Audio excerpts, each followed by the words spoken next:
আপনার নূরে পয়দা হলো তামাম সংসার, আপনার নূরে পয়দা হইল তামাম সংসার। কে আছে আর আপনার মতো, কে আছে আর আপনার মতো, এই বিশ্ব মাঝার নবীজি। আল্লাহ আল্লাহ আল্লাহু লা ইলাহা, জোরে জোরে আল্লাহ আল্লাহ।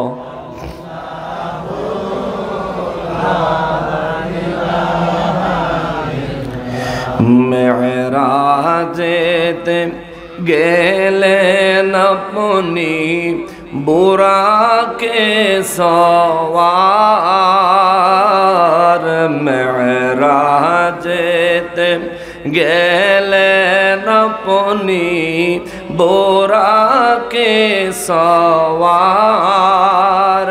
ওরে বিনা পর্দায় লামাখানে, বিনা পর্দায় কানে মাবুদের দিদার নবীজি। আল্লাহ আল্লাহ আল্লাহু লা ইলাহা হো আল্লাহ আল্লাহ।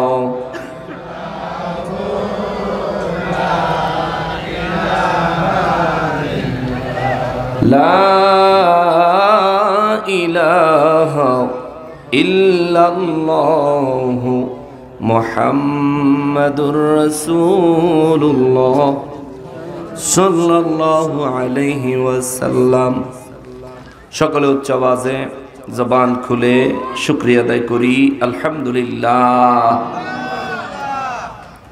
আরো একবার শুকরিয়া আদায় করবে এই জন্যে যে পরওয়ারদিগারে আলম মেহরবানি করে আজ 27 জানুয়ারি 2025 সালের 13ই মাঘ 1431 বাংলা রোজ সোমবার দিবাগত রাতে আয়োজিত ঐতিহ্যবাহী ব্রাহ্মণবাড়িয়া জেলাধীন বিজয়নগর থানাধীন বিন্নিঘাট দক্ষিণপাড়া একতা ইসলামী যুব সংগঠনের উদ্যোগে পঞ্চম বার্ষিক সুন্নি মহাসম্মেলনে আমাদেরকে এই বিন্নিঘাট দক্ষিণপাড়া নূরে মদিনা জামে মসজিদ সংলগ্ন মাঠে অবস্থান করার, উপস্থিত হওয়ার যে তৌফিক মহান রব্বুল আলামিন এনায়েত করেছেন, তার জন্য জবান খুলে উচ্চ আওয়াজে আরো একবার পড়ি আলহামদুলিল্লাহ।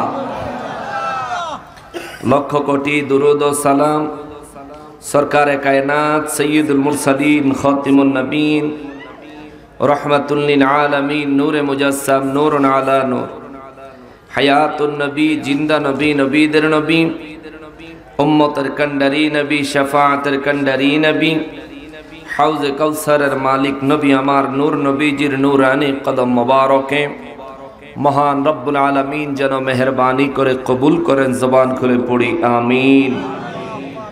অধ্যক্ষার আয়োজিত পঞ্চম বার্ষিক সুন্নি মহাসম্মেলনের সম্মানিত সভাপতি সাহেবগণ, আওলাদ রাসূল পীরজাদা পীর কামেল সৈয়দ তওয়াবুর রহমান পাবেল সাহেব খান্দুরা দরবার শরীফ,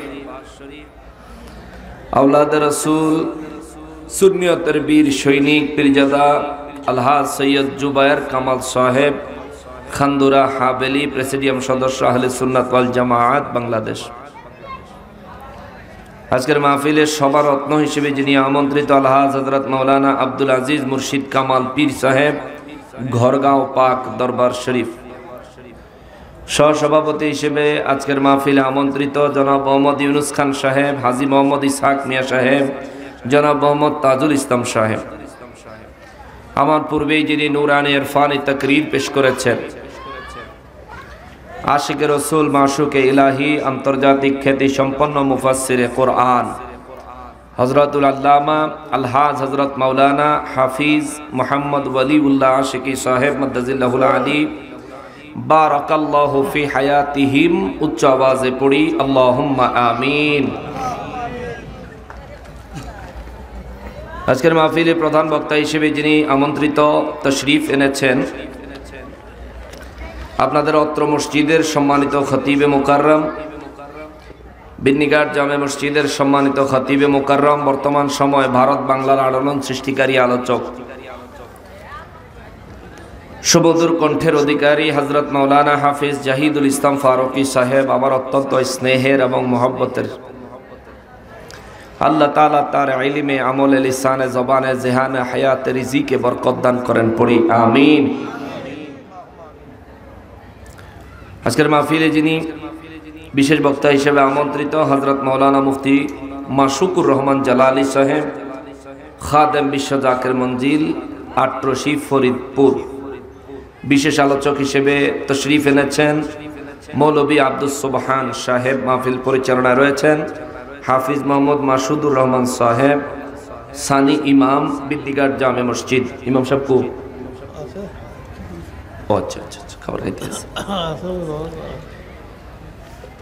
উপস্থিত দিগার উলামায়ে কেরাম, সমাজের মান্যগণ্য ব্যক্তিবর্গ, আমার সম্মুখে উপস্থিত দিনদার ইমানদার মুসলমান মুত্তাকি ভাইরা, পর্দার আড়ালের মা ও বোনেরা, রাস্তাঘাট, দোকানপাট থেকে, দূর দূরান্ত থেকে, পৃথিবীর বিভিন্ন প্রান্ত থেকে, বিভিন্ন সোশ্যাল মিডিয়ার মাধ্যমে এই মুহূর্তে আমাকে যারা দেখছেন, সকলকে উদ্দেশ্য করে সালাম আরজ করে আলোচনায় প্রবেশ করছি।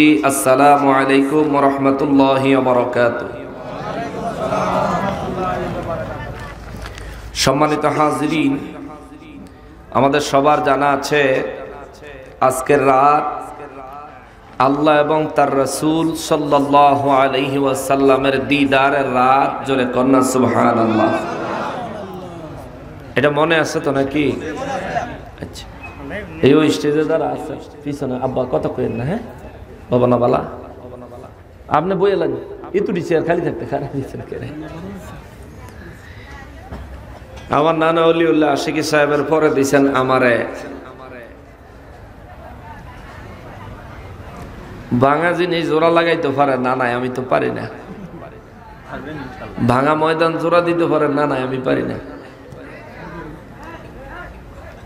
তবুও যেহেতু আইয়াই পড়ছি, অল্প কিছু মানুষ পাইছি, স্টেজে আমরা যারা আছি সবাই একটু আন্তরিক হমু, কেমন, যাতে ডিস্টার্ব না হয়। যদিও আজ আমার আলোচনার জন্য ভিন্ন নিয়ত ছিল, কিন্তু পরে চিন্তা করলাম আজকের রাত মেরাজের রাত, মেরাজের উপরে কি নানা আলোচনা করছে? নানার আলোচনার বিষয় টপিক কি ছিল? মেরাজ শরীফ সম্পর্কেই। তা আমি কি মেরাজ করতাম না অন্যদিকে যাই? না, নানা যেহেতু মেরাজ করে এলাইছে, তাই কি মেরাজ করতাম? আচ্ছা, তাইলে অন্যদিকে যাই, অসুবিধা নাই। তাইলে সূরা ওয়াকিয়া থেকে আলোচনা করি। তবে মেরাজের কথা যেহেতু তুলে ফেলেছি, দুটা কথা বলি। মেরাজের রাত আল্লাহর হইল সবচেয়ে খুশির রাত। জোরে কন্যা সুবহানাল্লাহ। আমরা মানুষ, আমরা তো খুশি হই, খুদ রব্বুল আলামিন নিজের খুশির রাত হচ্ছে মেরাজের রাত। জোরে কন্যা সুবহানাল্লাহ। এই মেরাজের রাতে নবীজি আল্লাহর কাছে যা চাইছেন, আল্লাহ নবীকে তাই দিয়েছেন। সুবহানাল্লাহ। বরঞ্চ নবী চায় নাই, কিন্তু আল্লাহ দিছেন, এর পরিমাণ অনেক বেশি। জোরে কন্যা সুবহানাল্লাহ। এই কথাটা বললাম এই কারণে, এই রাত ইবাদতের রাত। আজ আমরা মাহফিল করেছি, মাহফিলে এসেছি, এটাও ইবাদত। আল্লাহ আমাদেরকে প্রিয় নবী রাহমাতুল লিল আলামিনের সঙ্গে আল্লাহ পাক দিদার করার যেই ঘটনা ঘটিয়েছেন, ওই ঘটনা উপলক্ষে মেরাজের রাতের যেই ফজিলত রয়েছে, আল্লাহ আমাদেরকে পরিপূর্ণ ফজিলতের হকদার বানান। জোরে পড়েন আমিন। এই রাতে 12 রাকাত নামাজ আছে, 2 রাকাত করে 12 রাকাত নামাজ আছে। ফাজাইলুল আওকাত কিতাবে ইমাম বাইহাকি রহমাতুল্লাহ আলাইহি ধাপে ধাপে উল্লেখ করেছেন। এই রাতে 12 রাকাত নামাজ আছে, 2 রাকাত করে সবাই পড়বেন। মেরাজে যাওয়ার পথে নবীজি মদিনা মুনাওয়ারায় মাদিয়ান শহরে মুসা নবীজির মাজার শরীফে, ইব্রাহিম আলাইহিস সালামের মাজার শরীফে, ঈসা আলাইহিস সালামের মাজার, ঈসা আলাইহিস সালামের তো মাজার নাই, আচ্ছা, ইব্রাহিম আলাইহিস সালামের মাজার শরীফে এবং মসজিদে আকসায় নবী রহমাতুল লিল আলামিন দুই রাকাত করে নামাজ আদায় করেছিলেন। জোরে কন্যা সুবহানাল্লাহ। এগুলি ফজর, জোহর, আসর, মাগরিব, এশার নামাজ নয়, এগুলো মেরাজের নামাজ। ওই উপলক্ষে আমরা 12 রাকাত নামাজ পড়ব। আল্লাহ তাআলা আমাদেরকে তৌফিক দান করেন, পড়ি আমিন। এবং আজকে রাতে সাহরি করে আগামী দিন রোজা রাখবেন, আল্লাহ আমাদেরকে তৌফিক দান করেন, পড়ি আমিন। সম্মানিত হাজিরিন, যদিও সূরা নাজম থেকে তেলাওয়াত করেছিলাম, যেহেতু ওলিউল্লাহ আশিকি হুজুর মেরাজের উপর আলোচনা করছেন, আমি আর মেরাজের দিকে গেলাম না, আমি সূরা ওয়াকিয়ায় ঢুকে যাই। সূরা ওয়াকিয়া শুরু থেকে 67 নম্বর আয়াতে কারিমা পর্যন্ত আমি আলোচনা করছি। এগুলো ধারাবাহিকভাবে আলোচনা করা আছে, ইন্টারনেটে আছে, ভিডিওগুলো পাবেন। আজ আপনাদের খিদমতে 68 নম্বর আয়াতে কারিমা থেকে আলোচনা করব। আল্লাহ তাআলা যতটুকু তৌফিক দেন, মহান রব্বুল আলামিন যেন আমি গুনাহগারকে এমন তৌফিক দেন যা বয়ান করলে পরে আমাদের সকলের ঈমান এবং আমলের জন্য, দুনিয়া এবং আখিরাতের কামিয়াবি হাসিল করার জন্য যথেষ্ট হয়। জোরে পড়েন আমিন। সূরা ওয়াকিয়া কুরআনুল কারীমের 56 নম্বর সূরা। এই সূরা মক্কা মুআজ্জামায় নাজিল হয়েছে। এই সূরাতে কিয়ামত সম্পর্কিত বেশ কিছু ধারণা আল্লাহ তাআলা অত্যন্ত চমৎকার ভাবে দিয়েছেন। হাশরের ময়দান সম্পর্কেও কিছু ধারণা আল্লাহ তাআলা দিয়েছেন। এই সূরার ফজিলত সম্পর্কে আমার নূর নবী রাহমাতুল লিল আলামিন বলেন, পৃথিবীতে যে ব্যক্তি প্রতিদিন মাগরিবের নামাজের পরে সূরা ওয়াকিয়া তেলাওয়াত করবে, আমার রব্বুল আলামিন ওই ব্যক্তির আমলনামায় এমন ফজিলত দান করবেন, মরণের আগ পর্যন্ত এই ব্যক্তি কখনোই রিজিকের অভাবে ভুগবে না। জোরে কোন আল্লাহু আকবার। রিজিকের কোনো ভোগান্তি নাই এই লোকের। নবী বলেন তার জন্য আল্লাহ তাআলা খুদ গায়েব থেকে রিজিকের ব্যবস্থা করবেন। সুবহানাল্লাহ।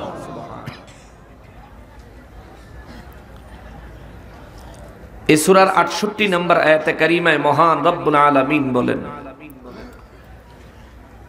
বিসমিল্লাহির রহমানির রহিম, আফারাআইতুমুল মাআল্লাযী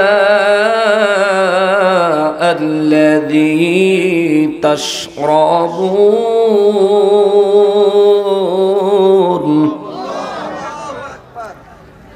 রব্বুল আলামিন কালামে হাকিমে সূরা ওয়াকিয়ার 68 নম্বর আয়াতে কারিমায় রব্বুল আলামিন বয়ান করেন, আফারাআইতুম, বিশ্ববাসীদেরকে উদ্দেশ্য করে আল্লাহ বলেন, আফারাআইতুম, এ দুনিয়ার মানুষ তোমরা কি একটু ভেবে দেখেছো? আল্লাহ বলেন, বিশ্ববাসীরা রে, তোমরা কি একটু চিন্তা করে দেখেছো? আফারাআইতুমুল মাআল্লাযী তাশরাবুন। রব্বুল আলামিন বলেন, দুনিয়ায় তোমরা যে পানি পান করো, এই যে পানি আমি রব্বুল আলামিন তোমাদেরকে দিয়েছি, এই পানি যে তোমরা পান করো, এই পানি সম্পর্কে একটু ভাবছনি কখনো? রব্বুল আলামিন বলেন, কখনো ভেবেছ কিনা পানি সম্পর্কে? হয়তো ভাবতে পারেন, প্রশ্ন করতে পারেন, হুজুর রব্বুল ইজ্জাত এই সূরার মধ্যে হঠাৎ পানি সম্পর্কে ভাবতে বললেন, কারণটা কি? কারণ জানতে হলে এই সূরার আরো কয়েকখানা আয়াতে কারিমার পূর্বে যেতে হবে। তবে যেহেতু এখান থেকে আলোচনা শুরু করেছি, আমি সংক্ষেপে কিছু কথা টেনে আনি যাতে করে আপনারা পরবর্তী কথাগুলো সহজে বুঝতে পারেন। রব্বুল আলামিনের হাবিব রহমাতুল লিল আলামিনের দপ্তরে আমার পরওয়ারদিগারে আলম সূরা ওয়াকিয়া নাজিল করলেন। তার একটা উদ্দেশ্য আছে। মক্কার কাফের বেঈমানেরা আমার নবী রহমাতুল লিল আলামিনের কাছে জানতে চাইল, মুহাম্মদ সাল্লাল্লাহু আলাইহি ওয়াসাল্লাম, তুমি যে ইসলামের দাওয়াত দিচ্ছ, এই ইসলামের দাওয়াত কবুল করলে কি লাভ হবে? নবী বলেন, দুনিয়াতে, মরণে, কবরে, হাসরে, মিজানে, পুলসেরাতে আমার রব্বুল ইজ্জাত যারা নাকি ইসলাম কবুল করবে, ইসলাম গ্রহণ করবে, এদেরকে আমার রব্বুল আলামিন এই সমস্ত জায়গাগুলোতে সব ধরনের মুসিবত থেকে রক্ষা করবেন। জোরে বলেন আল্লাহু আকবার। কাফের বেঈমানেরা বলেন, মৌতে আমাদেরকে কি ধরনের সহায়তা করবে তোমার রব? নবী বলেন, আপনি যদি ইসলাম গ্রহণ করেন তাইলে ঈমানের সাথে মউত হবে। কাফেররা বলে, ঈমানের সাথে মউত হলে ফায়দা হবে কি, লাভ হবে কি? নবী বলেন, ঈমানের সাথে মৃত্যু হলে কবরের আযাব থেকে তুমি হেফাজতে থাকবা, কবরের সুয়ালের জবাব আরামসে সুন্দরভাবে নির্ভুলভাবে দিতে পারবা। কাফেররা কয়, কবরের মধ্যে সুয়ালের জবাব দিলে লাভ হবে কি? তারপরে হাসর বললা, হাসর তো বুঝলাম না। আমার নবী বলেন, কবরের জিন্দেগি শেষ হওয়ার পর একটা জিন্দেগি আরম্ভ হবে। ওই জিন্দেগিটার নাম হলো হাসর, ওই জিন্দেগিটার নাম হলো হাসর। কাফের বেঈমানেরা বলেন, ওই জিন্দেগি কবে আরম্ভ হবে? আমার নবী বলেন, কবরের জিন্দেগি শেষ হলে আমার রব্বুল ইজ্জাত কুল কায়নাত কিয়ামতের মাধ্যমে ধ্বংস করে দিবেন। ওই কিয়ামতের ধ্বংসের পরে প্রত্যেকটা মানুষ তার কবর থেকে বের হয়ে আসবে। বীজ জমিনে লাগাইলে বীজ থেকে গাছ যেভাবে বের হয়ে আসে, এইভাবে প্রত্যেকটা মানুষ তাদের নিজ নিজ কবর থেকে জিন্দা অবস্থায় বের হয়ে আসবে। জোরে বলেন আল্লাহু আকবার। কাফের বেঈমানেরা বলে, মুহাম্মদ সাল্লাল্লাহু আলাইহি ওয়াসাল্লাম, আরে মুহাম্মদ তোমার দিমাগ ঠিক আছে নি? নাউজুবিল্লাহ কর। কি বলো তুমি? যুক্তির সাথে তো তোমার কথা যায় না। নবী রাহমাতুল লিল আলামিন বললেন, কেন? আল্লাহ কোরআনে সূরা ওয়াকিয়ার পিছনে আয়াতে কারিমার মধ্যে ওই কাফেরদের কথাটা আল্লাহ তুলে ধরছেন। রব্বুল ইজ্জত বলেন, কাফের বেঈমানেরা বলে, আমরা মরে যাওয়ার পর, মারা যাওয়ার পরে আমাদেরকে তোমার রব আবার জিন্দা করবে, এটাও সত্য? নবী রাহমাতুল লিল আলামিন বলেন, হ্যাঁ সত্য। ওরা আবার বলে, আওয়া আবাউনাল আউয়ালিন, আমাদের পূর্বপুরুষ হাজার হাজার বছর আগে যারা মরে গেছে তাদেরকেও কি তোমার রব, তোমার আল্লাহ জিন্দা করবে? আমার নবী রাহমাতুল লিল আলামিন বলেন, হ্যাঁ হ্যাঁ হ্যাঁ, তাদেরকেও জিন্দা করা হবে। মক্কার কাফের বেঈমানেরা বলে, মুহাম্মদ সাল্লাল্লাহু আলাইহি ওয়াসাল্লাম, হে মুহাম্মদ, তোমার রব আমাদেরকে পুনরায় জিন্দা করবেন কেমনে? আমাদেরকে দাফন করা হলে যদি হাজার বছর চলে যায়, আমাদের কবর খুঁড়লে তো কবরে আমাদের দেহ দূরে থাক, হাড্ডিও পাওয়া যাবে না।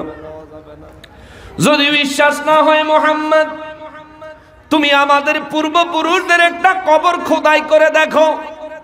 মক্কার আশেপাশে আমাদের বহু পূর্বপুরুষের কবর আছে, তাদের যে কোনো একটা কবর খোদাই করে খনন করে দেখো।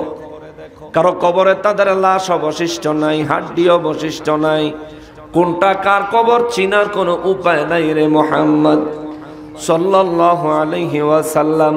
অতএব তোমার রব আমাদেরকে পুনরায় জিন্দা করবেন, এই বিষয়টা তো আমাদের বুঝে আসে না, আমরা মানতে পারতেছি না। আমার নবী রাহমাতুল লিল আলামিন জবাব দিলেন, এরে মক্কার কাফের বেঈমানেরা রে, তোমরা কি ঈসা নবীর কথা শোনো নাই? সুবহানাল্লাহ, জোরে কর না সুবহানাল্লাহ। এ কাফের বেঈমানেরা, তোমরা কি ঈসা নবীর কথা শোনো নাই? কাফেররা বলে, কি শুনতাম? বলে, আমার নবী রাহমাতুল লিল আলামিন জবাব দেন, ঈসা নবীকে আমার আল্লাহ এমন একটা পাওয়ার দিয়েছিলেন, ঈসা নবী যত পুরনো কবরই হোক না কেন, কবরের পাশে দাঁড়াইয়া যখন বলতেন কুম বিইযনিল্লাহ, দাঁড়িয়ে যাও আল্লাহর নির্দেশে, ঈসা নবী বলতে দেরি হইতো হাজার হাজার বছরের পুরনো লাশ, যেই লাশের চিহ্ন কবরের ভিতরে পাওয়া যাবে কি যাবে না সন্দেহ আছে, ওই কবরের ভিতর থেকেও একেবারে তর তাজা জিন্দা জীবন্ত মানুষ হইয়া কবরবাসী দাঁড়ায়া যাইতো। জোরে বলেন আল্লাহু আকবার। আমার নবী রাহমাতুল লিল আলামিন বলেন, ঈসা নবী রব্বুল ইজ্জাতের ডাকে, রব্বুল ইজ্জাতের নামে ঈসা রূহুল্লাহ আলাইহিস সালাম কবরবাসীরে ডাক দিলে কবর থেকে দাঁড়ায়া যাইতো। তাইলে ওই হাজার বছরের পুরনো লাশকে জিন্দা করেছেন আমার যেই রব, তোমাদের পূর্বপুরুষকেও জিন্দা করতে পারেন আমার ওই আল্লাহ। জোরে বলেন সুবহানাল্লাহ। আমাদেরকে পুনরায় কবর থেকে জিন্দা করে বের করবেন কে? জোরে বলেন, আরো জোরে বলেন। আমি কিন্তু বাবা আপনি করে বেশি নাতে রাসূল শোনাইতে পারতাম না, কারণ আমি যদি দুই এক লাইন শোনাই এগুলি সব নকল, কারো না কারো কাছ থেকে শোনা, কারো কাছ থেকে কালেকশন করা। আমার লেখা অল্প কয়টা নাতে রাসূল আছে, তাও আমি ওয়াজের ভিতরে গাই না, মুর্শিদি তো ওয়াজের ভিতরে গাই না। আমি কিছুক্ষণ তাফসীর শোনাবো, যদি ধৈর্য হয় বাবা শুনেন, মনে না চাইলে উইঠা চইলা যায়, অসুবিধা নাই। আজকে মনে চাইলে উইঠা চইলা যাইতে পারবেন, কিন্তু যেই দিনের কথাগুলো কোরআন থেকে আপনাদের সামনে উপস্থাপন করব, ওই দিনটা হাসরের দিন। ওই হাসরের ময়দান থেকে পালাইয়া যাওয়ার, বের হয়ে যাওয়ার, ভিন্ন রাস্তায় জান্নাতে চলে যাওয়ার, ফাঁকি দেওয়ার কোনো সুযোগ আছে? কিছু মানুষ আসছিলেন, আমার নানা হুজুরের ভক্ত, ওয়াজ শুনছেন, কলিজা ঠান্ডা করে বাড়ি চলে গেছেন। চিন্তা করছেন বিজয়নগরে কোনোদিন নকশবন্দিরে দেখি নাই, বিজয়নগরে নকশবন্দি হুজুর আসে নাই, কি জানি কি ওয়াজ করবো, বা যাই কালকা মানুষের কাছে হন মনে। এরকম চিন্তা করে যারা চলে গেছেন, তাদের উপর আমার মনে কোনো দুঃখ নাই, দুঃখ নাই, দুঃখ নাই। তবে একটা কথা জানতে বড় ইচ্ছে করে, আজকের এই পবিত্র রাতে, মেরাজুন নবীর রজনীর রাতে, মেরাজুন নবী সাল্লাল্লাহু আলাইহি ওয়াসাল্লামের মতো এত বরকতময় রাতে, এত সুন্দর একটা কোরআন সুন্নাহর মজলিস, জান্নাতের বাগান ফালায় আপনি বাড়িতে চলে গেলেন। কিয়ামতের ময়দানে যখন আপনি দাঁড়াবেন, সেদিন সেখানে আমিও থাকবো, আপনারাও থাকবেন, যারা চলে গেছেন তারাও থাকবে। আপনাদের এলাকায় যারা বাড়িতে বসে রয়েছে, মাহফিলে আসে নাই, যারা দোকানে চা খাইতেছে, আড্ডা দিতেছে, মাহফিলে আসে নাই, এরাও কিন্তু হাসরের ময়দানে দাঁড়ায়া থাকবে। চায়ের দোকান থাকতো না, চা খাওয়ার সুযোগ থাকতো না, আরে ক্ষুধার কথা তো দূরে থাক, নিজের গায়ে যে কাপড় থাকতো না, সেই চিন্তা করার তো সময় পাইতো না। ভয়ে, রব্বুল ইজ্জাতের ভয়ে, সমস্ত হাসরবাসীদের হাহাকার দেখে নিজের আমল নামার চিন্তাই তো নিজে পেরেশান হয়রান হয়ে যাবে। এই জন্য বলি বাবা, আজকের মাহফিলটাতে কিছু সময় মনোযোগ দিয়ে বসেন। রব্বুল ইজ্জাত কিছু আমাদের জন্য হেদায়েতমূলক বাণী নাজিল করেছেন। এই বাণীগুলো যদি আমরা আমাদের অন্তরে ধারণ করতে পারি, এই বাণীগুলো যদি আমরা আমাদের জীবনের চলার পথের পাথেও বানাইতে পারি, ইনশাআল্লাহুল আজিজ হাসরের ময়দানে আমার আল্লাহ নাজাত প্রাপ্তদের দলে আরশে আজিমের ডান পাশে আমাদেরকে জায়গা দিবেন। জোরে বলেন আল্লাহু আকবার। মক্কার কাফের বেঈমানেরা বললেন, ঈসা নবী মানুষ জিন্দা করতে শুনছি, কারণ মক্কার কাফেরদের মধ্যে খ্রিস্টানও ছিল। এ মুহাম্মদ সাল্লাল্লাহু আলাইহি ওয়াসাল্লাম, ঈসা নবী মানুষ জিন্দা করতেন, এই কথা আমরা শুনছি। নবী বলেন, ঈসা নবী মানুষ জিন্দা করার কোনো ক্ষমতা রাখেন না। ঈসা নবীর ক্ষমতা যিনি দিয়েছেন তিনি হলেন আমার আল্লাহ। ওই রব্বুল ইজ্জাতের বাণী তোমাদেরকে শোনাচ্ছি, শোনো। ওই রব্বুল ইজ্জাতের পয়গাম তোমাদেরকে শোনাচ্ছি, শোনো। ইসলাম কবুল করো, দিন কবুল করো। কাফের বেঈমানেরা বলে, আমরা মারা যাওয়ার পরে, কবরে মিশে যাওয়ার পরে তোমার রব আমাদেরকে কেমনে আবার জিন্দা করবে? এই সমাধান কিন্তু এখনো বুঝমতো তোমার কাছ থেকে পাই নাই। আমার নবী রাহমাতুল লিল আলামিন বলেন, এরে মক্কার কাফেরেরা রে শোনো, রব্বুল আলামিন যেদিন তোমার বাবার বীর্য, তোমার বাবার নুতফা তোমার মায়ের গর্ভে প্রতিস্থাপন করেছেন, সেই দিন আমার আল্লাহ তোমার মায়ের গর্ভে 40 দিন পর্যন্ত নুতফাকে নুতফাই বানায়া ফালায়া রাখছেন।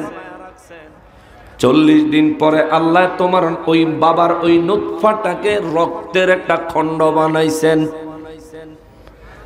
আরো 40 দিন পরে আমার আল্লাহ আপনার এই রক্তের পিণ্ডটার একটা গোশতের টুকরা বানাইছেন। আরো 40 দিন পরে ওই গোশতের ভিতরে আমার আল্লাহ হাড্ডি সৃষ্টি করেছেন। জোরে বলেন সুবহানাল্লাহ।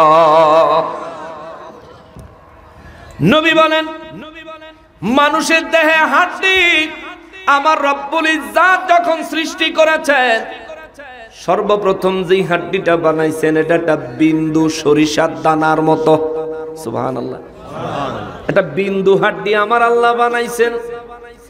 এই হাড্ডিটা মানুষের মেরুদণ্ডের একেবারে শেষ মাথায়, মেরুদণ্ডের একেবারে শেষ মাথায় ওই বিন্দু হাড্ডিটা আমাদের প্রত্যেকের শরীরে আছে। সুবহানাল্লাহ। নবী বলেন, মানুষ মারা যাওয়ার পরে মুমিনের দেহ খেয়ে ফেলা, ধ্বংস করে ফেলা জমিনের জন্য আমার আল্লাহ হারাম করে দিয়েছেন। সুবহানাল্লাহ। মুমিন কবরের মধ্যেই অক্ষত থাকবে, কিন্তু যারা কাফের, যারা মুনাফিক, এরা কবরের মধ্যে নিজের দেহ ধ্বংস হয়ে যাবে।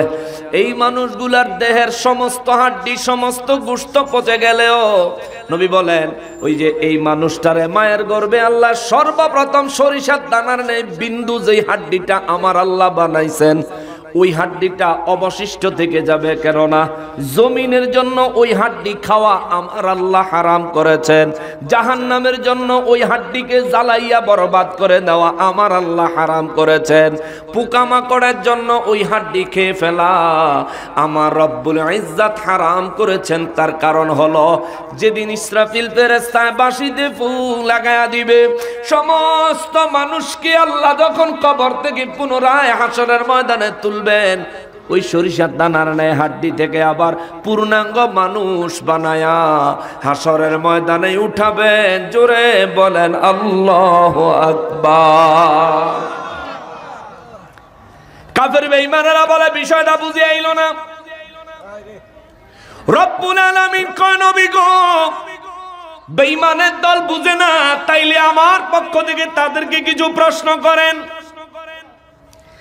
এই আয়াতে আমার আল্লাহ বলেন, অনেকগুলো প্রশ্ন করছেন। এর আগে আল্লাহ 2টা সাবজেক্টে প্রশ্ন করেছেন। রব্বুল ইজ্জাত প্রথম প্রশ্ন করেছেন, তোমাদের শরীরের যে বীর্য থেকে আমি আল্লাহ সন্তান তোমাদেরকে দান করি, বলো এটা কি তোমরা বানাইছো নি? আল্লাহু আকবার। দুনিয়ার সব ডাক্তারের মাথা এক জায়গায় করলেও এক সরিষার দানার ন্যায় নুতফা বীর্য তৈরি করা কি সম্ভব? রব্বুল ইজ্জাত বলেন, এটা কি তোমরা বানাইছিলানি নাকি আমি আল্লাহ বানাইছি? কে বানাইছে? কে বানাইছে? রব্বুল ইজ্জাত বানাইছেন। দ্বিতীয় নম্বরে আল্লাহ বলেন, জমিনের নিচে তোমরা যে বীজ রোপণ করো, ফসলের জন্য যে বীজ লাগাও, এই বীজ তোমরা তো লাগায়া দাও, এই বীজ থেকে গাছ বের করে কে? জোরে কোন। এই বিজয়নগরের মানুষ জীবনে প্রথমবার আইছে, জোরে কোন কে?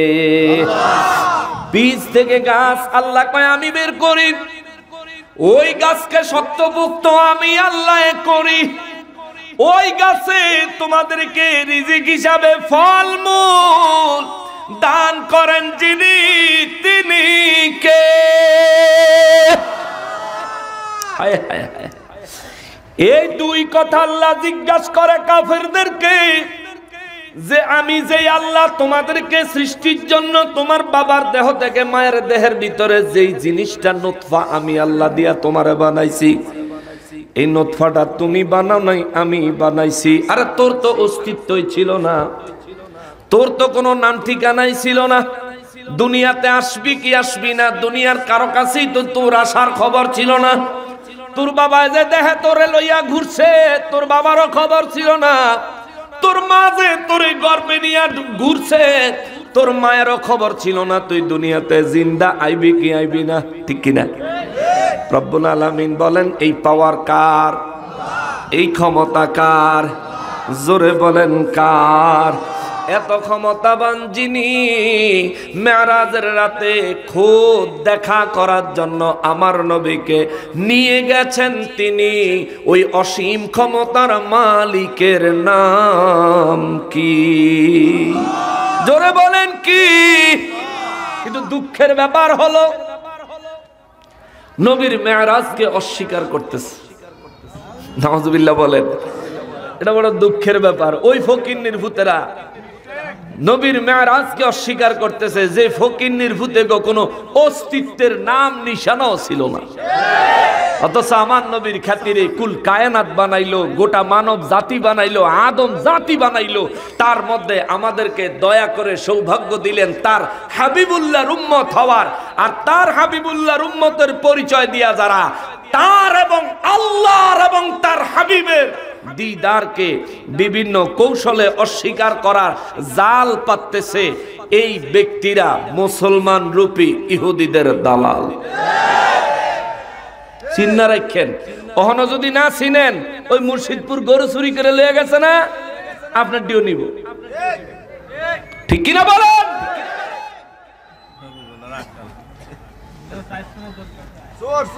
ওরে জাতির কাছে প্রমাণ আছে, ওরে জাতির কাছে প্রমাণ আছে, ওহাবিরা গরু চোর।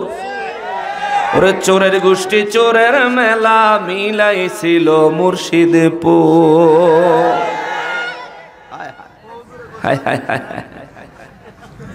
হ্যাঁ, মুর্শিদপুর চুরির মেলা মিলাইছে। ওমা, এটা বলে গনিমত হেগো লাগিয়া।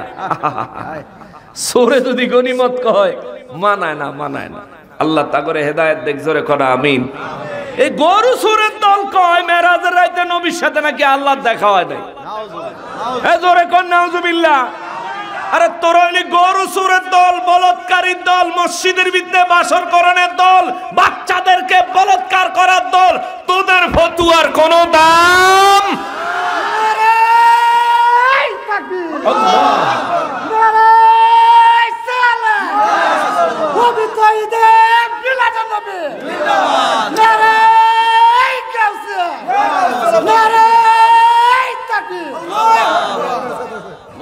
কারবারটা দেখছেন নি? মারহাবা কোন? জোরে কোন মারহাবা।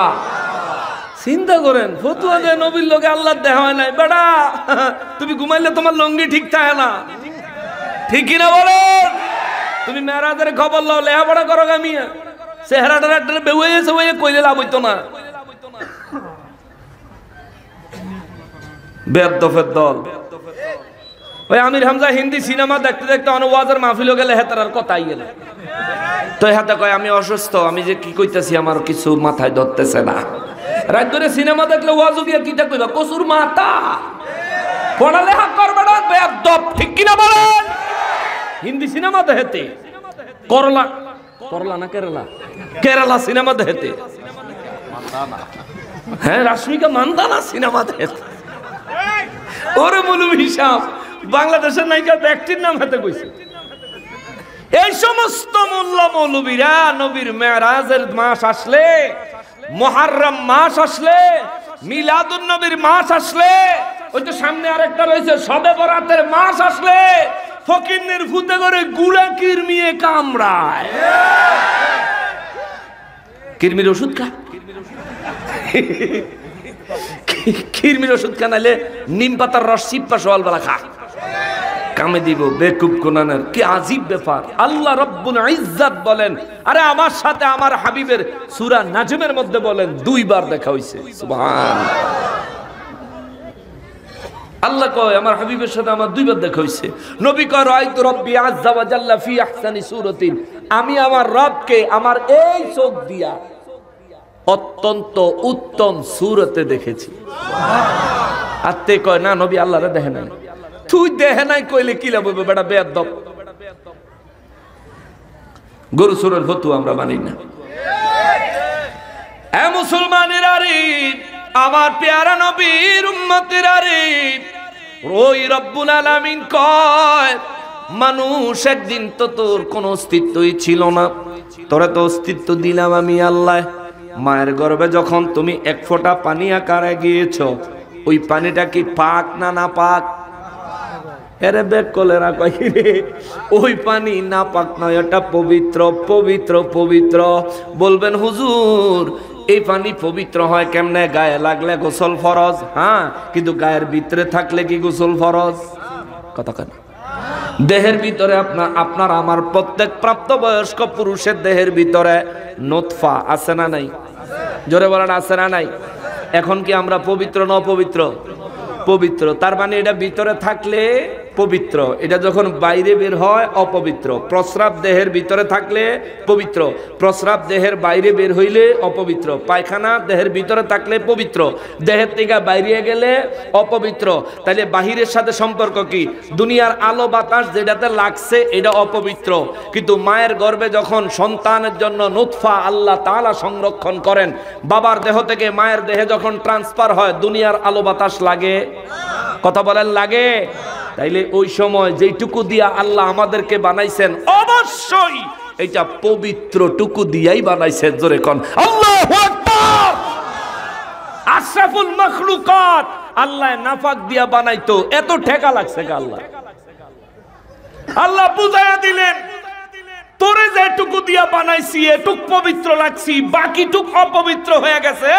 এই অপবিত্রের ভিতর থেকে তোরে পবিত্র কইরা আমি আল্লাহ হেফাজত করেছি। তোরে আমি আল্লাহ অস্তিত্বহীন থেকে অস্তিত্ব দিয়েছি। আমি যে আল্লাহ তোরে অস্তিত্বহীন থেকে অস্তিত্ব দিতে পেরেছি, নিশ্চয় আমি সেই রব যিনি তুই ধ্বংস হয়ে যাওয়ার পরেও আবার তোকে বানায়া হাসরের ময়দানে হাজির করতে পারবো। ঠিক কিনা বলেন? এই পাওয়ার এই ক্ষমতা কার? আল্লাহর। এটা মানতেই হবে। কিন্তু আমার নূর নবী রাহমাতুল লিল আলামিনের দপ্তরে মক্কার কাফের বেঈমানেরা মানতে না চাইলে আমার রব্বুল ইজ্জত তাদেরকে বলেন, জমিনে মাটির নিচে যে বীজ লাগাও, বীজ ফুটাইয়া অঙ্কুরিত করে কে? এই অঙ্কুরিত করা গাছকে শক্তপোক্ত করেন কে? এটার মধ্যে ফল ফসল আমাদের জন্য রিজিক দান করেন কে? এরপরে রব্বুল ইজ্জত বলেন, রে দুনিয়াবাসীরা রে, ও দুনিয়াবাসীরা, কেমনে তোমরা এত নাফরমান হও? জমিনের ফসলের কথা বলার পরে 3 নম্বরে আল্লাহ বলেন, আফারাআইতুমুল মা'আল্লাযী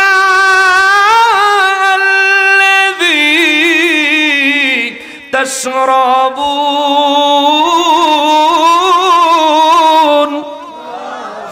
রব্বুল আলামিন বলেন, তোমরা কি চিন্তা কইরা দেখছনি এই যে পানি তোমরা পান করো, তাশরাবুন, তোমরা যে পান করো এই পানি, রব্বুল আলামিন কয় পানি সম্পর্কে চিন্তা করছনি? বিশ্ববাসীরে আমার রব্বুল ইজ্জত বলেন, এই পানি সম্পর্কে তোমরা চিন্তা করছনি? এই পানি কোন পানি? রব্বুল আলামিন বলেন, আনতুম আনজালতুমুহু মিনাল মুজনি, ওই যে আসমান থেকে বৃষ্টির মাধ্যমে আমি আল্লাহ যে পানি ঝরাই। আল্লাহু আকবার। আল্লাহ কয় আসমান থেকে বৃষ্টির মাধ্যমে যে পানিটা আমি আল্লাহ ঝরাই, এই পানিটা সম্পর্কে চিন্তা করছনি? এই পানিটা কি তোমরা ঝরাওনি? মক্কার কাফের বেঈমানদেরকে আমার আল্লাহ বলেন, ওই আয়াত আমি বিজয়নগরের মুসলমানের বিবেককে জাগ্রত করার জন্য বিজয়নগরের মুসলমান, বিন্নিঘাটের মুসলমানদেরকে বলছি। আসমান থেকে বৃষ্টি ঝরায় কে? জোরে বলেন, আরো জোরে বলেন। আল্লাহ কয় আনতুম আনজালতুমুহু মিনাল মুজনি আম নাহনুল মুনজিলুন। আল্লাহ কয় আসমান থেকে বৃষ্টি কি তোমরা ঝরাও না, আমি ঝরাই। কে ঝরায়? জোরে বলেন, কে ঝরায়? আরো জোরে বলেন, কে ঝরায়? রব্বুল ইজ্জত কয় লাউ নাশাউ জাআলনাহু উজাজা ফালাউলা তাশকুরুন। আল্লাহু আকবার। আল্লাহ কয় লাউ নাশাউ, যদি আমি আল্লাহ ইচ্ছা করতাম, যদি আমি আল্লাহ ইচ্ছা করতাম, জাআলনাহু উজাজা, বৃষ্টির পানিটারা লবণাক্ত বানায়া বর্ষণ করতে পারতাম। সুবহানাল্লাহ, জোরে কর, সবাই বলেন না। শুকর আদায়কারী আপনারা নাই। আল্লাহ পরে দিয়ে গেছে ফালাউলা তাশকুরুন, তবু কেন তোমরা শুকর আদায় করো না? তবু কেন তোমরা আমি রব্বুল ইজ্জতের প্রতি কৃতজ্ঞ হও না? এই যে আপনারা জবান খুলেন না আল্লাহর কোরআন শুনে, এটা অকৃতজ্ঞতা, এটা করবেন না। আজকে একটু আল্লাহ শুকর আদায়কারী বান্দা হয়ে যাই। আল্লাহ কয় লাউ নাশাউ, যদি আমি আল্লাহ ইচ্ছা করতাম, জাআলনাহু উজাজা, ওই আসমান থেকে বৃষ্টি বর্ষণ করার আগে বৃষ্টির পানিগুলো লবণাক্ত করে দিতে পারতাম, কিন্তু আমি তোদেরকে তা করি না। তোদের পান করার যোগ্য, ব্যবহার করার যোগ্য, ফসলের জন্য উপকারী, তোদের বাড়ি ঘরের পরিবার পরিজনের আত্মীয় স্বজনের প্রত্যেকটা মখলুকাতের জন্য উপকারী বানায়া, নেয়ামত পূর্ণ বানায়া, একেবারে নেয়ামতে পরিপূর্ণ করে আমি রব্বুল ইজ্জাত আসমান থেকে তোদের জন্য বৃষ্টি বর্ষণ করি। ফালাউলা তাশকুরুন, তবুও কেন বান্দা তোরা আমি আল্লাহ শুকর আদায় করো না? জোরে কর আল্লাহু আকবার। বৃষ্টি বন্ধ হয়ে গেলে আমাদের অবস্থা খারাপ হয়ে যায়, ঠিক না বাবা? সারা দেশে হাহাকার তৈরি হয়ে যায়, গরমে দেশের অবস্থা খারাপ হয়ে যায়। কিন্তু ওই বৃষ্টির মালিক কে? ওই বৃষ্টি দান করেন কে? ওই রব্বুল আলামিন নিয়মিত প্রতিনিয়ত যখন দরকার আল্লাহ তাআলা নিজের কুদরত থেকে আমাদের জন্য বৃষ্টির ব্যবস্থা করতেছেন। প্রতিনিয়ত আমার আল্লাহ গাছে ফুল ফল দিয়ে আমাদের রিজিকের ব্যবস্থা করতেছেন। ওই রিজিক আমরা সকালেও খাই, দুপুরেও খাই, রাতেও খাই। অনেক সময় রাতে সজাগ থাকলে 2 বারও খাই, 3 বারও খাই। কিন্তু আল্লাহর রিজিক খায়া আল্লাহর জমিনে বসবাস করে নামাজ পড়ি না। হায় রে মুসলমান, এই বিন্নিঘাট যে মসজিদ, আজকে ফজরের নামাজও কয় কাতার মুসল্লি হয়েছে? ইমাম সাহেব কো? ওই ইমাম সাহেব ফজরের নামাজের সময় মুসল্লি কয় কাতার হয়েছে? 1 কাতার হয় নাই বলে। শুক্রবারে আল্লাহ ছেলে জুমার দিন জায়গা দেন যায়, শুক্রবারে জায়গা দেন যায় না। মানে শুক্রবারের মুসল্লি যারা, এরা মনে হয় আফগানিস্তানের না ইয়ে নামাজ পড়তো নাকি? হ্যাঁ, এই এলাকার না। শুক্রবারের মুসল্লি যারা, এরা কি এই এলাকার না? আমার বাজানের সুন্দর একটা কথা কইছে, হেদিন তো কাম টাম নাই। মাশাআল্লাহ। আচ্ছা, আল্লাহ কি আমরা দুনিয়ার কাম কইরা আল্লাহ নামাজ গ্যাপ দেওয়ার লিগে পাঠাইছে?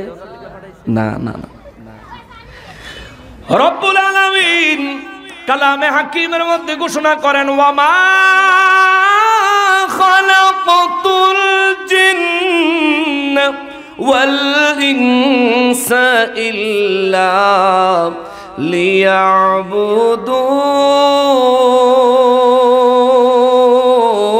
লিয়াবুদুন।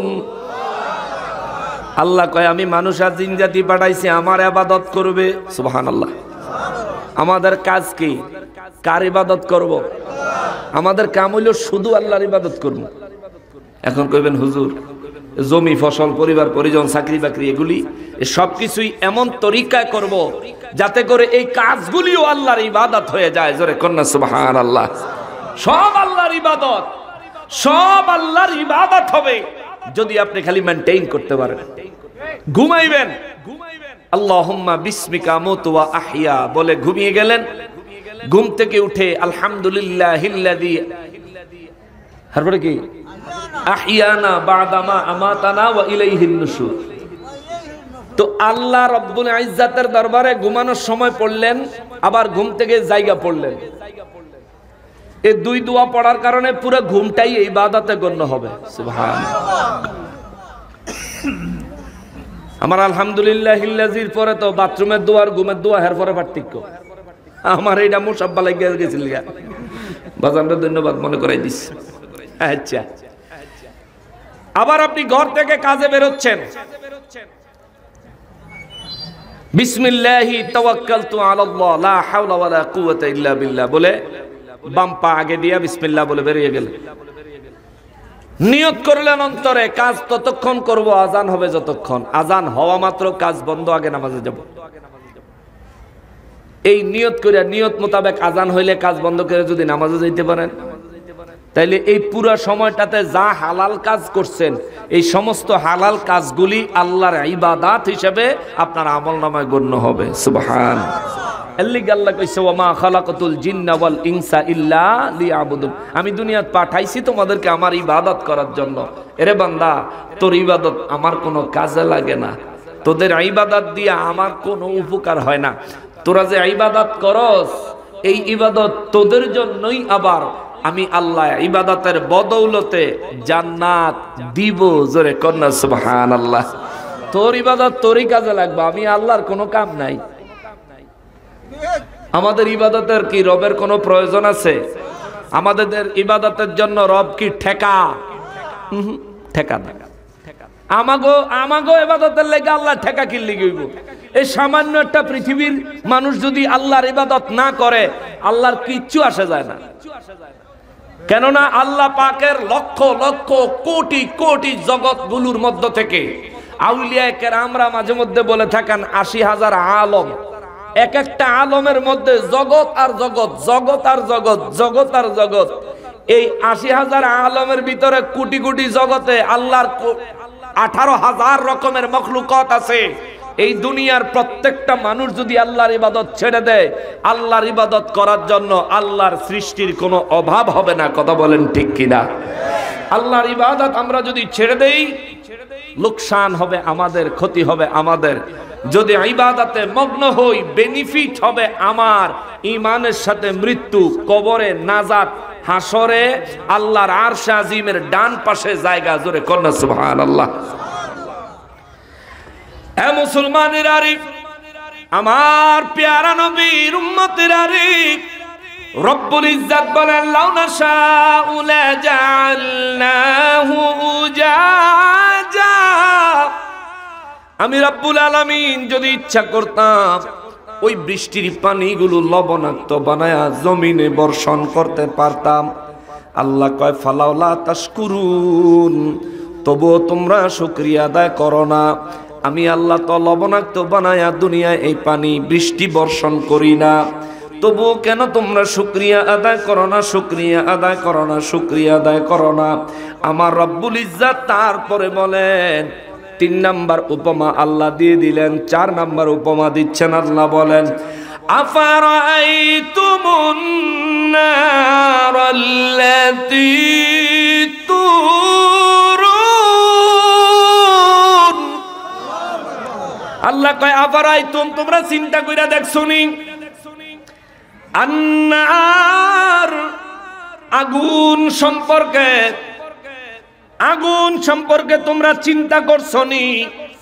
রব্বুল আলামিন বলেন আল্লাতী তুরুন, যে আগুন তোমরা জ্বালাও এই আগুন সম্পর্কে চিন্তা করে দেখছনি? আগুন জ্বালায়া তোমরা খানা রান্না করো, খানা তৈয়ার করো, খাবার তৈয়ার করো। আবার এই আগুন তোমার ঘরে লাগলে সব শেষ হইয়া যায়। এই আগুন তোমার ব্যবসা প্রতিষ্ঠানে লাগলে সব শেষ হইয়া যায়। যতক্ষণ আগুনকে নিয়ন্ত্রণ করার মতন ক্ষমতা আমি আল্লাহ তোমারে দেই, ততক্ষণে আগুন থেকে তোমার উপকার মিলে কোনো ক্ষতি হয় না। যখন তোমার নিয়ন্ত্রণের একটু বাইরে এই আগুন চলে যায়, আমি আল্লাহ নিয়ন্ত্রণের বাইরে বের করে দেই, তখন এই আগুন সব জ্বালায়া বরবাদ করে দেয়, শেষ করে দেয়। আবার সব জ্বালাইতে জ্বালাইতে যেখানে গিয়া আগুনটা থামে, বন্ধ হয়, ওই জায়গাতেও আগুনকে নিয়ন্ত্রণ করেনওয়ালা দুনিয়ার কোনো মানুষ নয়, আগুনকে নিয়ন্ত্রণ করেন কে? আরো জোরে বলেন না কে? আমার রব্বুল ইজ্জত বলেন, ওই আগুনকে আমি আল্লাহ নিয়ন্ত্রণ করি। এ মানুষ, তুমি কি চিন্তা করো না? তুমি কেন ভেবে দেখো না? মানুষ, যে আগুন তুমি জ্বালিয়েছো ভাত রান্না করার জন্য, খাবার রান্না করার জন্য, আমি রব্বুল আলামিন যদি ইচ্ছা করি এই আগুন তোমাকে জ্বালিয়ে ছাই করে দিতে পারে। ঠিক কিনা বলে? রান্না করতে গেলে গ্যাসের বোতল ব্লাস্ট হয় না? হয় না? হয় না? রান্না করার আগুনে পুরা ঘরের মানুষ, পরিবারের লোক জ্বলে মরে যায় কি যায় না? গাড়ির মধ্যে আগুন লাগা গাড়ির ভিতরে মানুষ মরে কি মরে না? অথচ বাড়িতে যদি আগুন না থাকে, আপনি পৃথিবীর যে কোনো জায়গায় যাবেন, পৃথিবীর যে কোনো জায়গায় যাবেন, আপনার সাথে আগুন না থাকলে, পানি না থাকলে বাঁচতে পারবেন না একদিনও। যদি আগুন থাকে, যদি পানি থাকে, তাইলে মাসের পর মাস বাঁচতে পারবেন। যেই জায়গায় কোনো মানুষ নাই, যেই জায়গায় কোনো পশু নাই, যেই জায়গায় কোনো মানব সমাজ নাই, মানুষ নাই, মানুষ নাই, ওই জায়গাতেও আপনার কাছে যদি খাওয়ার মতো ভালো পানি থাকে, আর আপনার কাছে ব্যবহার করার মতন যদি আগুন থাকে, মাসের পর মাস ওই জায়গায় বসবাস করতে পারবেন, থাকতে পারবেন।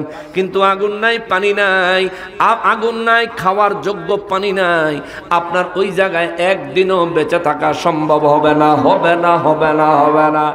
পানি যদি, আমার রব্বুল ইজ্জত আমাদের জন্য খাওয়ার জন্য কত আরাম করে দিছে না হারে, মানুষ চিন্তা করে না রে। এই পানি কত সুন্দর করে বোতলে ঢুকাইলো, টাকা দিয়া কিনলাম, খাই, পিপাসা মিটাই, শরীরের প্রয়োজন মিটাই। এই পানিরে আমার আল্লাহ যদি সাগর থেকে একটু বাসায়া দেয়, যা বাংলাদেশটারে একটু বাসায়া দেয়, বন্যা শুরু হয়ে যায় ফেনী দিয়া, বন্যা শুরু হয়ে যায় সুনামগঞ্জে দিয়া, বন্যা শুরু হয়ে যায় সিলেট দিয়া, বন্যা শুরু হয়ে যায় বাংলাদেশের বিভিন্ন এলাকা দিয়া, বিভিন্ন জায়গা দিয়া।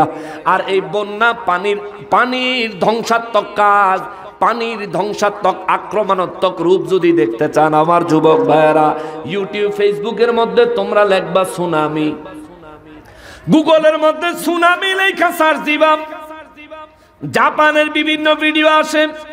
মাঝে মধ্যে আমি দেখি আমার রবের কত কুদরত, আমার রবের কত দয়া। কক্সবাজারে সুগন্ধা বিচে, কক্সবাজারে ইনানি বিচে কত বড় বড় ঢেউ এসে আছড়ে পড়ে। যদি একটু মাঝখানে সাঁতার কেটে যান, ঢেউ আপনারা এমন জোরে বাড়ি দিব, বাড়ি চোটে জিন্দিগি তামা তামা হয়ে যাবে, আপনার মৌত হয়ে যাইতে পারে, খুঁজেও পাওয়া না যাইতে পারে। কিন্তু এত বড় ঢেউটারে সাগরের কিনারে আসলে থাইমা যায় কার নির্দেশে? আরো জোরে বলেন, কার নির্দেশে? ওই একটা ঢেউ যদি কক্সবাজার সুগন্ধা বিচে না থামে, এই ঢেউটা যদি চলতেই থাকে, চলতেই থাকে, চলতেই থাকে, সারা বাংলাদেশ তলায়া যাবে, সারা বাংলাদেশ ডুবে যাবে। এমনকি ভারতও ডুবে যেতে পারে, এমনকি চীনও ডুবে যেতে পারে, এমনকি গোটা পৃথিবীও আমার আল্লাহ এই পানির নিচে ডুবাইয়া শেষ করে দিতে পারে কি পারে না? জোরে বলেন, পারে কি পারে না? এই জন্য তো আল্লাহ কয় পানি নিয়ে চিন্তা কর। নূহ নবীর জামানায় আমার আল্লাহ নূহ নবীর বদদুয়ায়, নূহ নবী বদদুয়া দিছে, আল্লাহ বেদব এই মানুষ এটি কথা শুনে না, ইসলাম গ্রহণ করে না, কত মৌজুজা দেখাই তাও মানে না, দেন আল্লাহ এটি ধ্বংস করে দেন, এটি আর পারতাম না। আল্লাহ কয়, নূহ এই তোমার অনুসারী কয়জন হয়েছে, উম্মত কয়জন হয়েছে? আল্লাহ 80 জন। একজন নবীর অনুসারী কয়জন? হুদাশি জন। আর আমাদের দেশে লাখ লাখ মানুষ দেখলে গাড়ি ভাড়া করে যাইছিল, ঠিক কিনা বলেন? যাই হেন যাই, বিরাট বড় হুজুর আইব, নবীরে কাউবয় কইব, বিরাট বড় হুজুর আইব, আম্মাজান খাদিজাতুল কুবরা রাদিয়াল্লাহু তাআলা আনহা নিয়া খুব সুন্দর কটূক্তি করব, যাই হেন যাই, হে হুজুর দেখতাম। আরে ভাই, এ ভাই, এ মুসলমান, কোন জাতের মুসলমান তুমি? নিজেরে যেই নবীর উম্মত দাবি করে পরিচয় দাও, ওই নবীর ইজ্জতে আঘাত দিয়া যারা কথা কয় তাদের সমাবেশে তুমি যাই যে দাঁড়াও, আল্লাহর কাছে হিসাব দিবি কি? আমার কাছে জবাব দেওয়ান লাগতো না, কিন্তু আল্লাহর কাছে জবাব দেওয়ান লাগতো। দেরি হয়ে যাইতেছে না? হ্যাঁ, অনেকক্ষণ হয়ে গেছে। তবরুক বেলা আছে, ও বিরিয়ানি বেলা আছে। আশেপাশে যারা আছেন আসিতেছে আজকের মাহফিলের প্রধান আকর্ষণ মুনাজাতের পরপর তাবারুক। রাস্তাঘাটে যারা আছেন তাড়াতাড়ি আইয়েন, আমরা ওয়াজ শেষ পর্যায়ে, পরে কিন্তু জায়গা পাবেন না। মুসলমানেরা, আমার পেয়ারা নবীর উম্মতিরা, নূহ নবীর জামানায় আমার আল্লাহ পানি দিয়া তামাম পৃথিবী ডুবাইয়া দিছে। আল্লাহু আকবার। ওই রব এখনো আছে না নাই? ওই রব্বুল আলামিন এখনো আছে না নাই? নূহ নবী বদদুয়া দিছে, আল্লাহ আল্লাহর তামাম সাজানো পৃথিবী ধ্বংস করে দিছে। নবীরা যদি কারো পর সন্তুষ্ট হয়, সব কিছু ধ্বংস কইরাও দিতে পারেন কে? আরে নূহ নবীর সাথে বেয়াদবি করার কারণে তামাম পৃথিবী পানিতে ডুবাইয়া দিছেন যে আল্লাহ, আমার নবী হলেন ওই আল্লাহর হাবিব।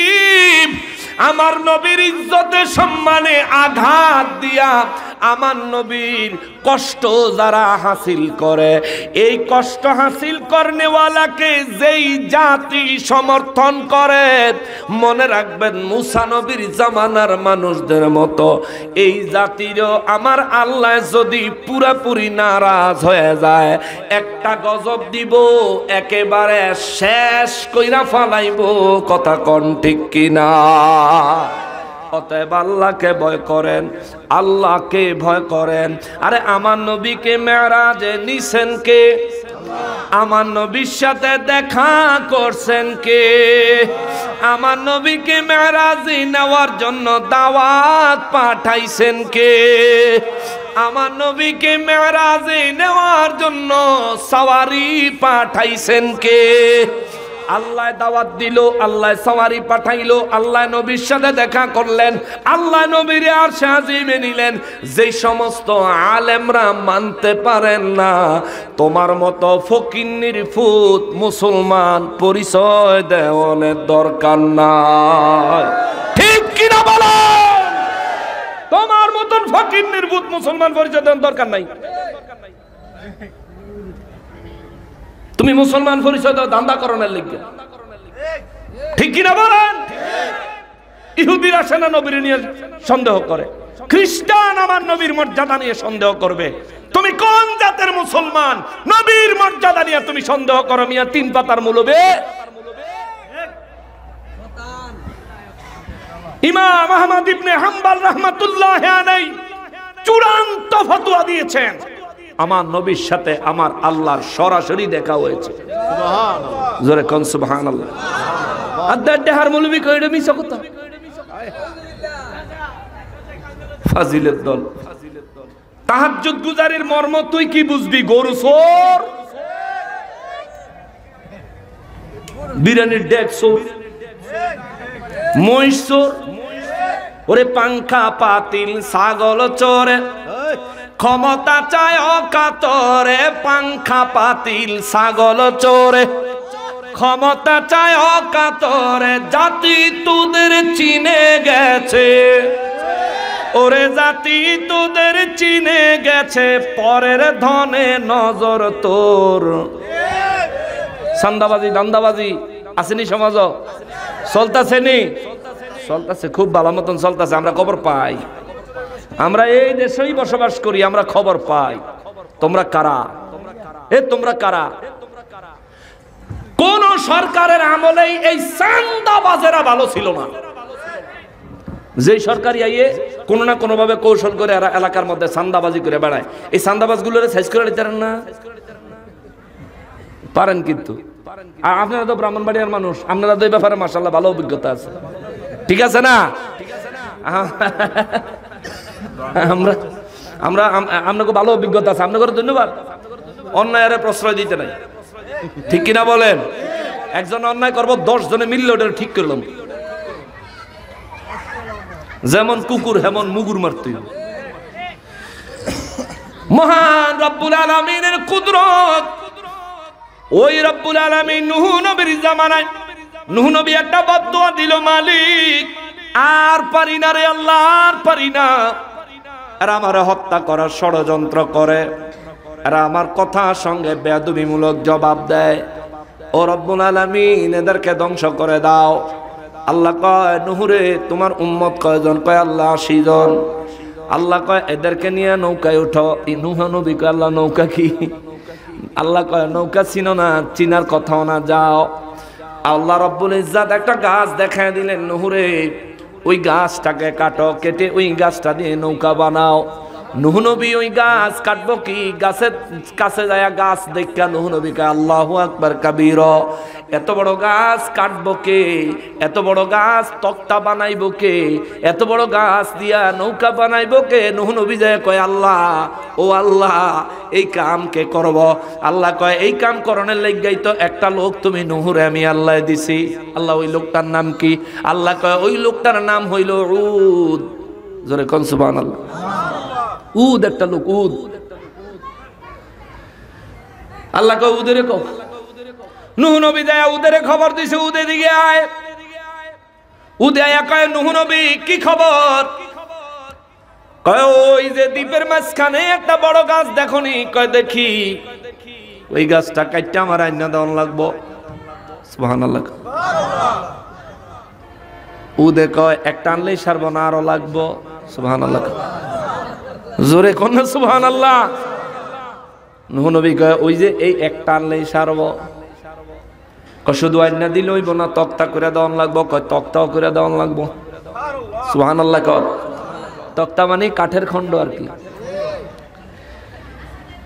নূহ নবী কয় গাছ আইনা তক্তা বানায় দেওয়া লাগবো। উদয় কয় আচ্ছা অসুবিধা নাই, তাইলে আপনার লগে একটা কন্টাক্টে যাইতে হইব আমার।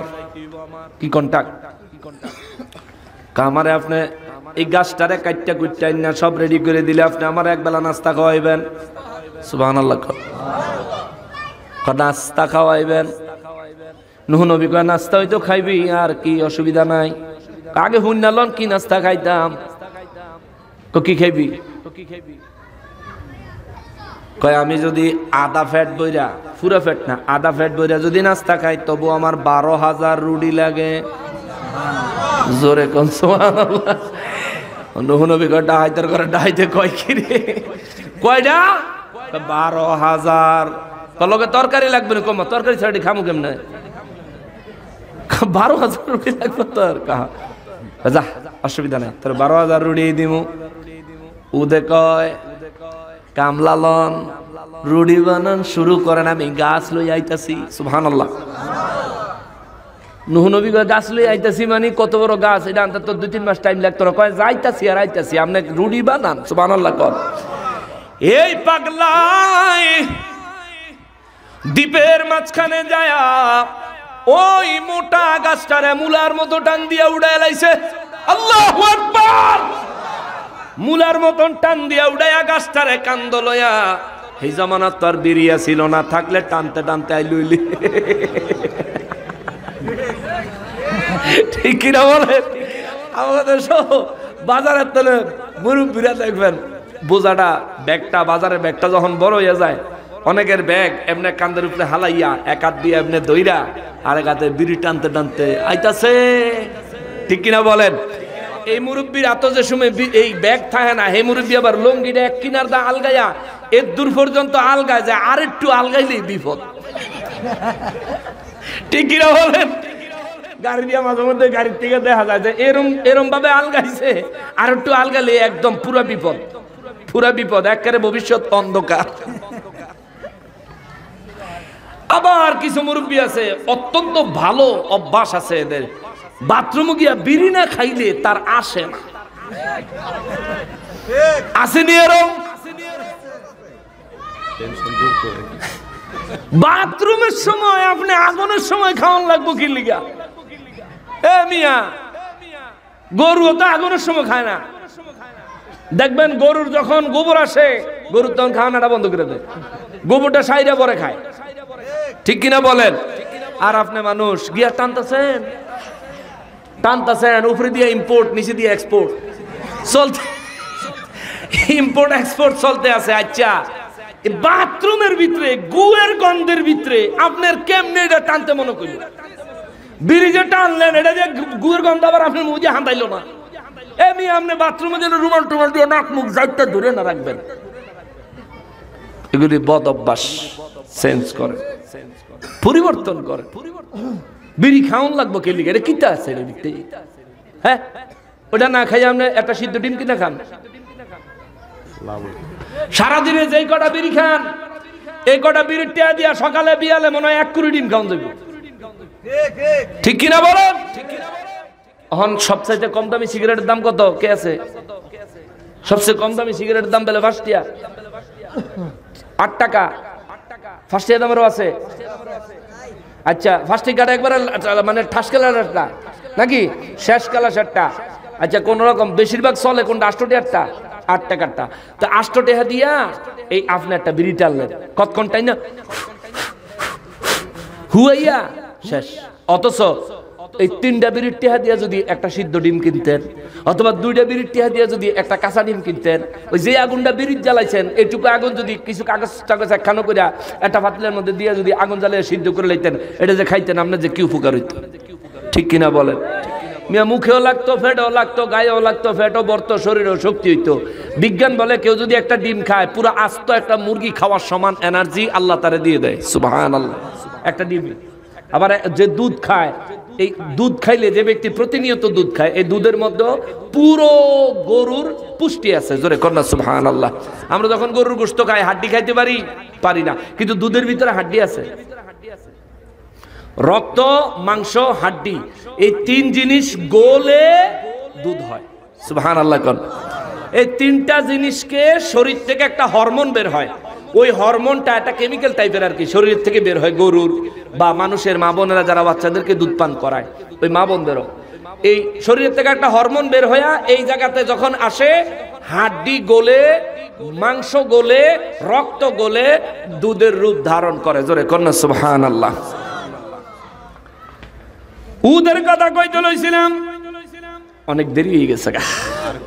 আচ্ছা, উদে মূলার মতন টান দিয়া গাছটারে কান্দের উপরে লইয়া আড়া দিছে, আইয়া পড়তেছে। ভাই, নূহ নবীর উম্মতেরা সমুদ্রের কিনারের থেকে দেখে দ্বীপের তেনে পাগলায় গাছ এটা লইয়া সমুদ্রের ভিতরে আইতে আইয়া পড়তেছে। সুবহানাল্লাহ কোন? ওরে দৌড়ে আইছে, হুজুর দানব আইতাছে, দানব। কারণ বেড়ানোদার মানুষ তো দেখা যায় না, খালি গাছটাই দেখা যায়, তারে আর দেখা যায় না, কিন্তু দেখে গাছ পাতালি হইয়া আটতাছে। সুবহানাল্লাহ কোন? নূহ নবী কয়, আরে দানব না, উদে আইতাছে। এই তোরা রুটি বানানি চলতেছে। উদে আইছে, গাছটারে আইয়া নূহ নবীর বাড়ির সামনে যে ধাপ্পার করে হালাইছে, মানে পুরো এলাকাটা, জমিনটা শুই দেখায় উঠছে। সুবহানাল্লাহ। হ্যাঁ, তো এটারে বাউ জোগাড় কইরা এর ভিতরে কাইটা কুইটা একলাই। হায় হায় হায়, আল্লাহ তারে কি শক্তি দিছিল। আমরা শক্তির বাহাদুরি করি, হ্যাঁ, 2 জনে 2 মুহূর্তে ধরলে আমরা আর কুলাই না, কিন্তু তারপরও আমরা অনেক শক্তি, অনেক বাহাদুরি আমরা করি। হে বেড়া ছিল শক্তিশালী, বানাইছে কে? জোরে কন কে? এই বেড়ায় আইয়া গাছ গোছ কাইটা কুইটা সাইরা নূহ নবীর ঘর আইসা, হাত মুখ ধুইয়াটি আইয়া কয়, দেন আমার বেশি খিদা লাগছে, নাস্তা দেন। নূহ নবী কয়, আচ্ছা, হাত মুখ ধুইয়ায়? কয় ধুইয়াইছি। কয় বইছে, দেরে রুটি দেরে, একটা প্লেটে করে 3টা রুটি এনে দিস। সুবহানাল্লাহ কর? কয়টা? 3টা রুটি এনে দিস। তো সাইয়া রইছে। তো নূহ নবী কয়, সাইয়া রইছত করে? কয় আর কো আইতাছে, তুই খাস না? আইতাছে। কয় তিনটা দিয়ে আমার দাঁতে সিফাতি আটকে থাকবো, এটি তো ফ্যাট পর্যন্ত যাইতো না। নবী কার বেটা খাস না? ওই যে তরকারি দিছি তুই শুরু কর, আইতাছে। তো যত লাগবো তত দেওয়া যাইব ইনশাআল্লাহ। কয় ঠিক আছে। রুটি লইছে, সিরা তরকারি লাগাইছে, মুহ দিব। নবীকে থাম। কি খাইতাম না? খাইবি? তো থামাইলেন কে রে? খাওয়ার আগে বলো বিসমিল্লাহ সুবহানাল্লাহ। কয়টা কইলে কি হইব? কয়টা আমার আল্লাহর নামে কইয়া তুই খা। কয় অসুবিধা নাই, আমি খাওয়ানোর মানুষ, খাইমু। বিসমিল্লাহ কইয়া খাইছি। এক রুটি শেষ, আর এক রুটি লইছে, এই মাঝখানে সিরা এই আধা খান খাইছে। 1.5 রুটি খাইয়া আরো আধা খান আতো লইয়া খালি গবত গবত পানি খাইতেছে। নবী কয় খা, তাড়াতাড়ি খা। এই ভিতরে কে আছে তোরে? রুটি লই আয়। কয় রাহেন আসতে। উদে কয় আসতে। আসতে কি লিগা? কয় হুজুর আপনি কি মন্ত্র হিগাই দিছেন? 12,000 রুটিতে আমি ওদের পেট ভরে না, আর কি এক নাম বলছেন বিসমিল্লাহ। যার নাম উচ্চারণ করে, যার নামে খানা আরম্ভ করলে আমি ওদের 12,000 রুটির ক্ষুধা 1.5 রুটিতে মিটটা গেছে। সুবহান। হুজুর আপনি অবশ্যই সত্য নবী, জোরে কন্যা সুবহানাল্লাহ। এই উদে 1.5 রুটি খাইয়া আর 1.5 রুটি খাইতেছে না। নবীর তক্তা বানাই দিছে, একটা গাছ, ছোট মোটো একটা গাছ, হুদা 1,24,060টা তক্তা হইছে। জোরে কোন সুবহানাল্লাহ। ওই নবীর নৌকার এখনো কিছু অংশ এই তুরস্কে আছে।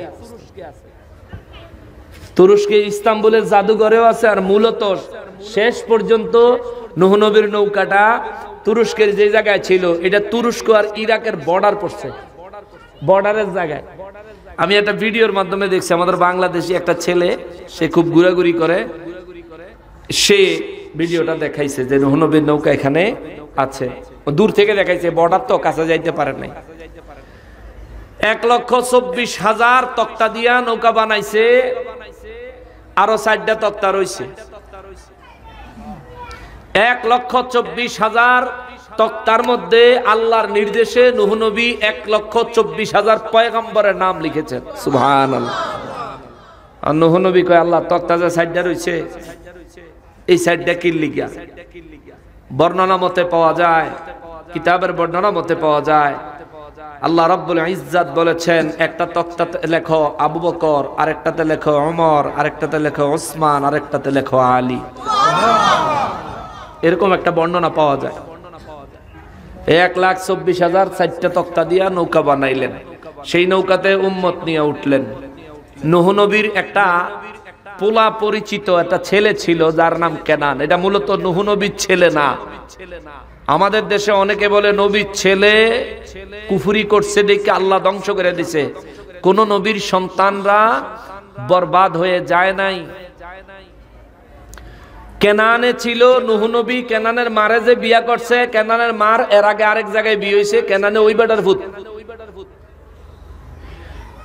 কেনান ছিল ওই লোকের ছেলে, কিন্তু এই মহিলারে নূহ নবী বিয়ে করছে ওই কেনানরে সহকারে। মহিলাদের যদি সন্তান থাকে, তারা তো প্রথম শর্তই থাকে, আমারে বিয়া করবা, আমার সন্তান পালতে হইব, আমার সন্তান মাইনে নিতে হইব। ঠিক কিনা বলেন? হ্যাঁ, এরকম মা বোন আছে। আবার আরো কিছু ডিজিটাল মা আছে, বাচ্চা জন্ম দিয়া, আরে আমার বাসার পাশে, আল্লাহ মাফ করুক, কেমনে পারছে জানি না, 5 মাসের দুধের বাচ্চা ফালায় তুই আরেক বেটার লয়ে গেছে। 5 মাসের। তো আমি থাকি 9 তলায়, আমার বিল্ডিং থেকে 2-3টা বিল্ডিং পরে ওনাদের বিল্ডিং। ওই বিল্ডিং থেকে বাচ্চাটা ক্ষুধার যন্ত্রণায় চিৎকার দেয়, 5 মাসের বাচ্চাটা আমার 9 তলা বিল্ডিং এ জোরে জোরে শোনা যায়। আমি আমার ওয়াইফরে জিজ্ঞেস করলাম, এটা কে? বাচ্চাটা শুধু কাঁদতেছে। আমার ওয়াইফ একেবারে কান্নামুখী হয়ে কইল যে এই বাচ্চার মা বাচ্চাটার রাইখা চলে গেছে। কেমনে পারছে? এরকম কিছু মহিলাও আছে। এখন বেড়ি গেলে গিয়ে আবার গানও বানাইছে, কি জানি লাঙ্গের আশায় বাতারের বাদ সাঙ্গে। হ্যাঁ, গান বানাইছেন একটা। আচ্ছা, আমি আবার এই গান আমাকে কোন হুজুরে জানি গাইছে, এই হুজুরের ভিডিও আইছে ফেসবুকে, এই হুজুরের মোহ শুনলাম। আমাকে হুজুররা যারা আছে, আমরা হুজুরটিরে একদিন আপনাকে মতন এরকম বয়াইয়া নসিহত করণ দরকার, যেটি গান গায় ওয়াজ গিয়া, ঠিক কিনা বলেন? আরে ভাই গানের দরকারটা কি আপনার? নাতে রসুল পড়েন, মানা নাই। হামদে বাড়ি তাআলা পড়েন, মানা নাই। এমন কিছু পড়েন যা মানুষকে কবরের কথা, হাসরের কথা স্মরণ করায় দেয়, মানা নাই। আপনি এইটাই আপনার ওয়াজও পড়ন লাগলো। হ্যাঁ, ওয়াহাবিরা এগুলি দেখে দেখে তারপরে এই যে এরা হইল সুন্নি, ওয়াহাবিরা এগুলি মানুষের দেখায় এই যে এরা হইল সুন্নি। অথচ আমাদের মজলিসে ওরা যদি বসে, ইনশাআল্লাহুল আজিজ আমাদের দুশ্মন থেকে বন্ধু হতে বাধ্য হবে। আমাদের মজলিসে তো ওরা আসে না, ওদের হুজুররা ওদেরকে আমাদের মজলিসে আসতে দেয় না। ওই নবীর কোরআন শুনতে আবু জাহেল যেমন মানা করত, মানুষ কোরআন শুনলেই নবীর কাছে ঈমান গ্রহণ করত, মানুষ ঈমানদার হয়ে জান্নাতি হয়ে শ্রেষ্ঠ সাহাবী হয়ে যাইতো, ঠিক তেমনি ভাবে কাফেররা যেমন বাধা দিত, সুন্নি মাহফিলে আসার জন্য ওয়াহাবি বেদ্দল বাধা দেয়, ওরা বাধা দেয়। আমরা বলবো তোমরা আসো আমাদের মজলিসে, আমাদেরকে দাওয়াত করো তোমাদের মজলিসে, আমরা তোমাদের মজলিসে যাই, তোমরা আমাদের মজলিসে আসো, আমাদের বয়ান শোনো, তোমাদের বয়ান আমাদেরকে শোনাও। আমাদের আর তোমাদের বয়ান কাটটা ভালো হইছে, আমি আর তুমি এটারে করবো না, এটারে কম্পেয়ার করবো না। কাটটা ভালো হইছে এই ওপিনিয়ন পাবলিকে দিব, ঠিক কিনা বলেন? সাধারণ মানুষ দিব, মানুষ হেদায়েত পাবে ইনশাআল্লাহ, ইনশাআল্লাহ, ইনশাআল্লাহ। ষড়যন্ত্রকারীদের ষড়যন্ত্র কোনো কাজে আসবে? ওয়ামাকারু ওয়ামাকারাল্লাহ ওয়াল্লাহু খায়রুল মাকিরিন। আল্লাহ কয় তোমরা যতই চক্রান্ত করো লাভ নাই, উত্তম পরিকল্পনাকারী হলেন কে? নূহ নবী নৌকায় উঠে গেলেন, ৮০ জন উম্মত নিয়া নূহ আলাইহিস সালাম নৌকায় উঠে গেলেন। এই ঘটনা অনেক শুনছেন। নৌকার মধ্যে উঠে গেলেন, একাধারে অনবরত আল্লাহ বৃষ্টি বর্ষণ করতে থাকলেন। গোটা পৃথিবী আমার রব্বুল ইজ্জত বৃষ্টির পানির নিচে তলায়া দিলেন। আমি শুধু বলতে চাইলাম ওই কথাটারে বাবা, সারা পৃথিবী বৃষ্টির পানিতে ডুবাইয়া দিছেন যিনি, আবার নূহ নবীরে তার উম্মতদেরকে সহ নৌকার মধ্যে বাঁচাইছেন তিনি, তার নাম কি?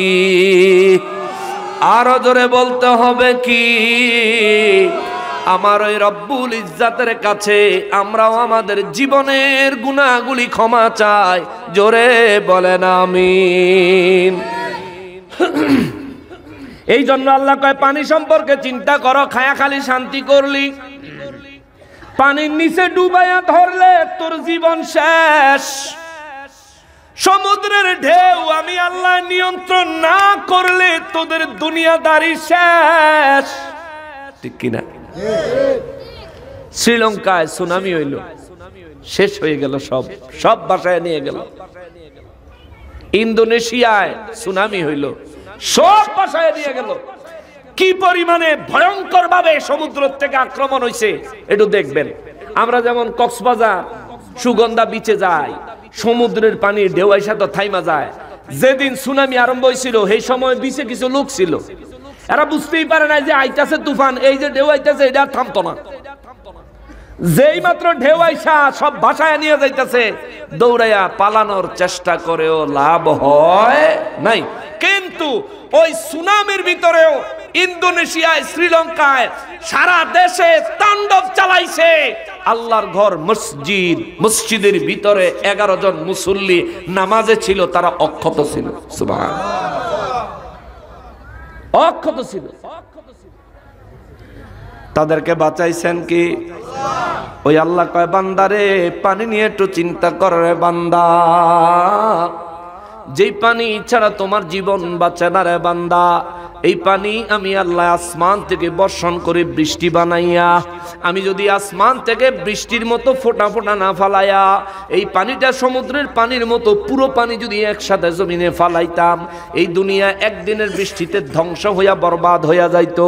কিন্তু আমি আল্লাহ তা করি না, তোমাদের গায়ে বৃষ্টির পানি পড়লেও যেন তোমরা কষ্ট না পাও, এই জন্য আমি আল্লাহ বৃষ্টির এত বিশাল পানির সমাহারকে আমি আল্লাহ ফোঁটা ফোঁটা করে আস্তে আস্তে ফোঁটা ফোঁটা ছোট ছোট আকার দিয়া দুনিয়ায় পাঠাই। বান্দা তুমি চাইলে ভিজতে পারো, তুমি চাইলে বৃষ্টির পানি সংগ্রহ করতে পারো, তুমি চাইলে বৃষ্টির পানি তোমার ফসলের জন্য আটকাইতে পারো, ফসলে তুমি বৃষ্টির পানি দিয়া ফসলের জন্য উপকার গ্রহণ করতে পারো। রব্বুল আলামিন কয় বান্দারে এই বৃষ্টির পানি আমি আল্লাহ মিঠা পানি বানায়া বর্ষণ করি। আমি আল্লাহ যদি ইচ্ছা করতাম এই বৃষ্টির পানির লবণাক্ত বানায় দিতে পারতাম। যদি লবণাক্ত বানায় দিতে পারতাম এই পানি তুই খাইতে পারতি না, এই পানি দিয়া কোনো ফসল উৎপাদন করতে পারতি না, এই পানি দিয়া দুনিয়ায় তোর কোনো ব্যক্তিগত প্রয়োজন মিটাইতে পারতি না।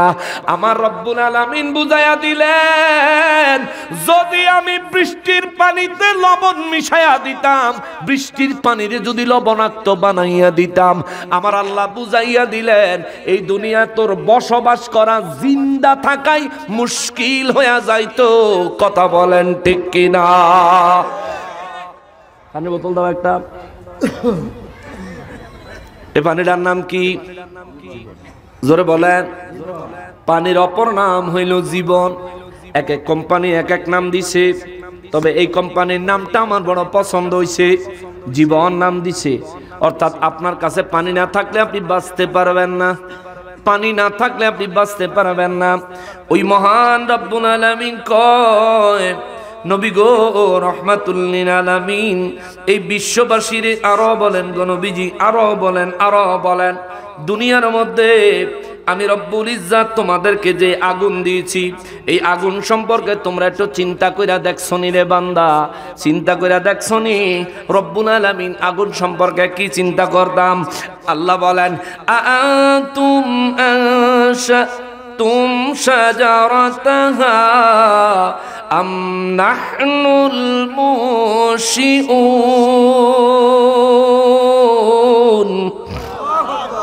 আল্লাহ রাব্বুল আলামিন কয় ওই যে জমিন থেকে বীজ থেকে অঙ্কুরিত করে গাছ বানাইলাম, এই গাছের থেকে যেই লাকড়ি হয়, আগুন জ্বালানোর যেই উপাদান হয়, রব্বুল ইজ্জাত বলেন এটা কি তোমরা বানাইছনি? আল্লাহু আকবার। আল্লাহ জিজ্ঞেস করে এটা কি তোমরাই উৎপাদন করছো? এই লাকড়ির গাছটা কি তোমরাই বানাইছো? দুনিয়ায় এমন বহু গাছ আমার আল্লাহ দিয়েছেন যেই গাছগুলো ফল দেয় না কিন্তু লাকড়ি দেয়। দুনিয়ায় এমন বহু গাছ আমার আল্লাহ বানাইছেন যেই গাছগুলো ফল দেয় না কিন্তু দামি দামি কাঠ দেয়। যেমন সেগুন গাছের ফল হয়নি, সেগুন গাছের ফল হয় কিন্তু দাম কত? অনেক দাম। আর বার্মাটিক সেগুন যদি হয় তাহলে 1 কেজি আজকে থেকে 4 বছর আগে কিনছি, 1 কেজি কাঠ 12,000 টাকা। যারা কাঠের ব্যবসা করে এবারে জিজ্ঞেস জানবেন। সেগুন গাছে আমাদের খাবার মতো কোনো ফল উৎপাদন হয় না। সেগুন গাছের কাঠ আমাদের জন্য বড় প্রয়োজনীয় কাজে ব্যবহৃত হয়। ওই গাছের পাতা এবং চিকন চাকন ডাল যেগুলো কাঠ বানানো যায় না ওগুলো আমরা লাকড়ির কাজে ব্যবহার করি। আল্লাহ কয় আনতুম আনশাতুম শাজারাতাহা,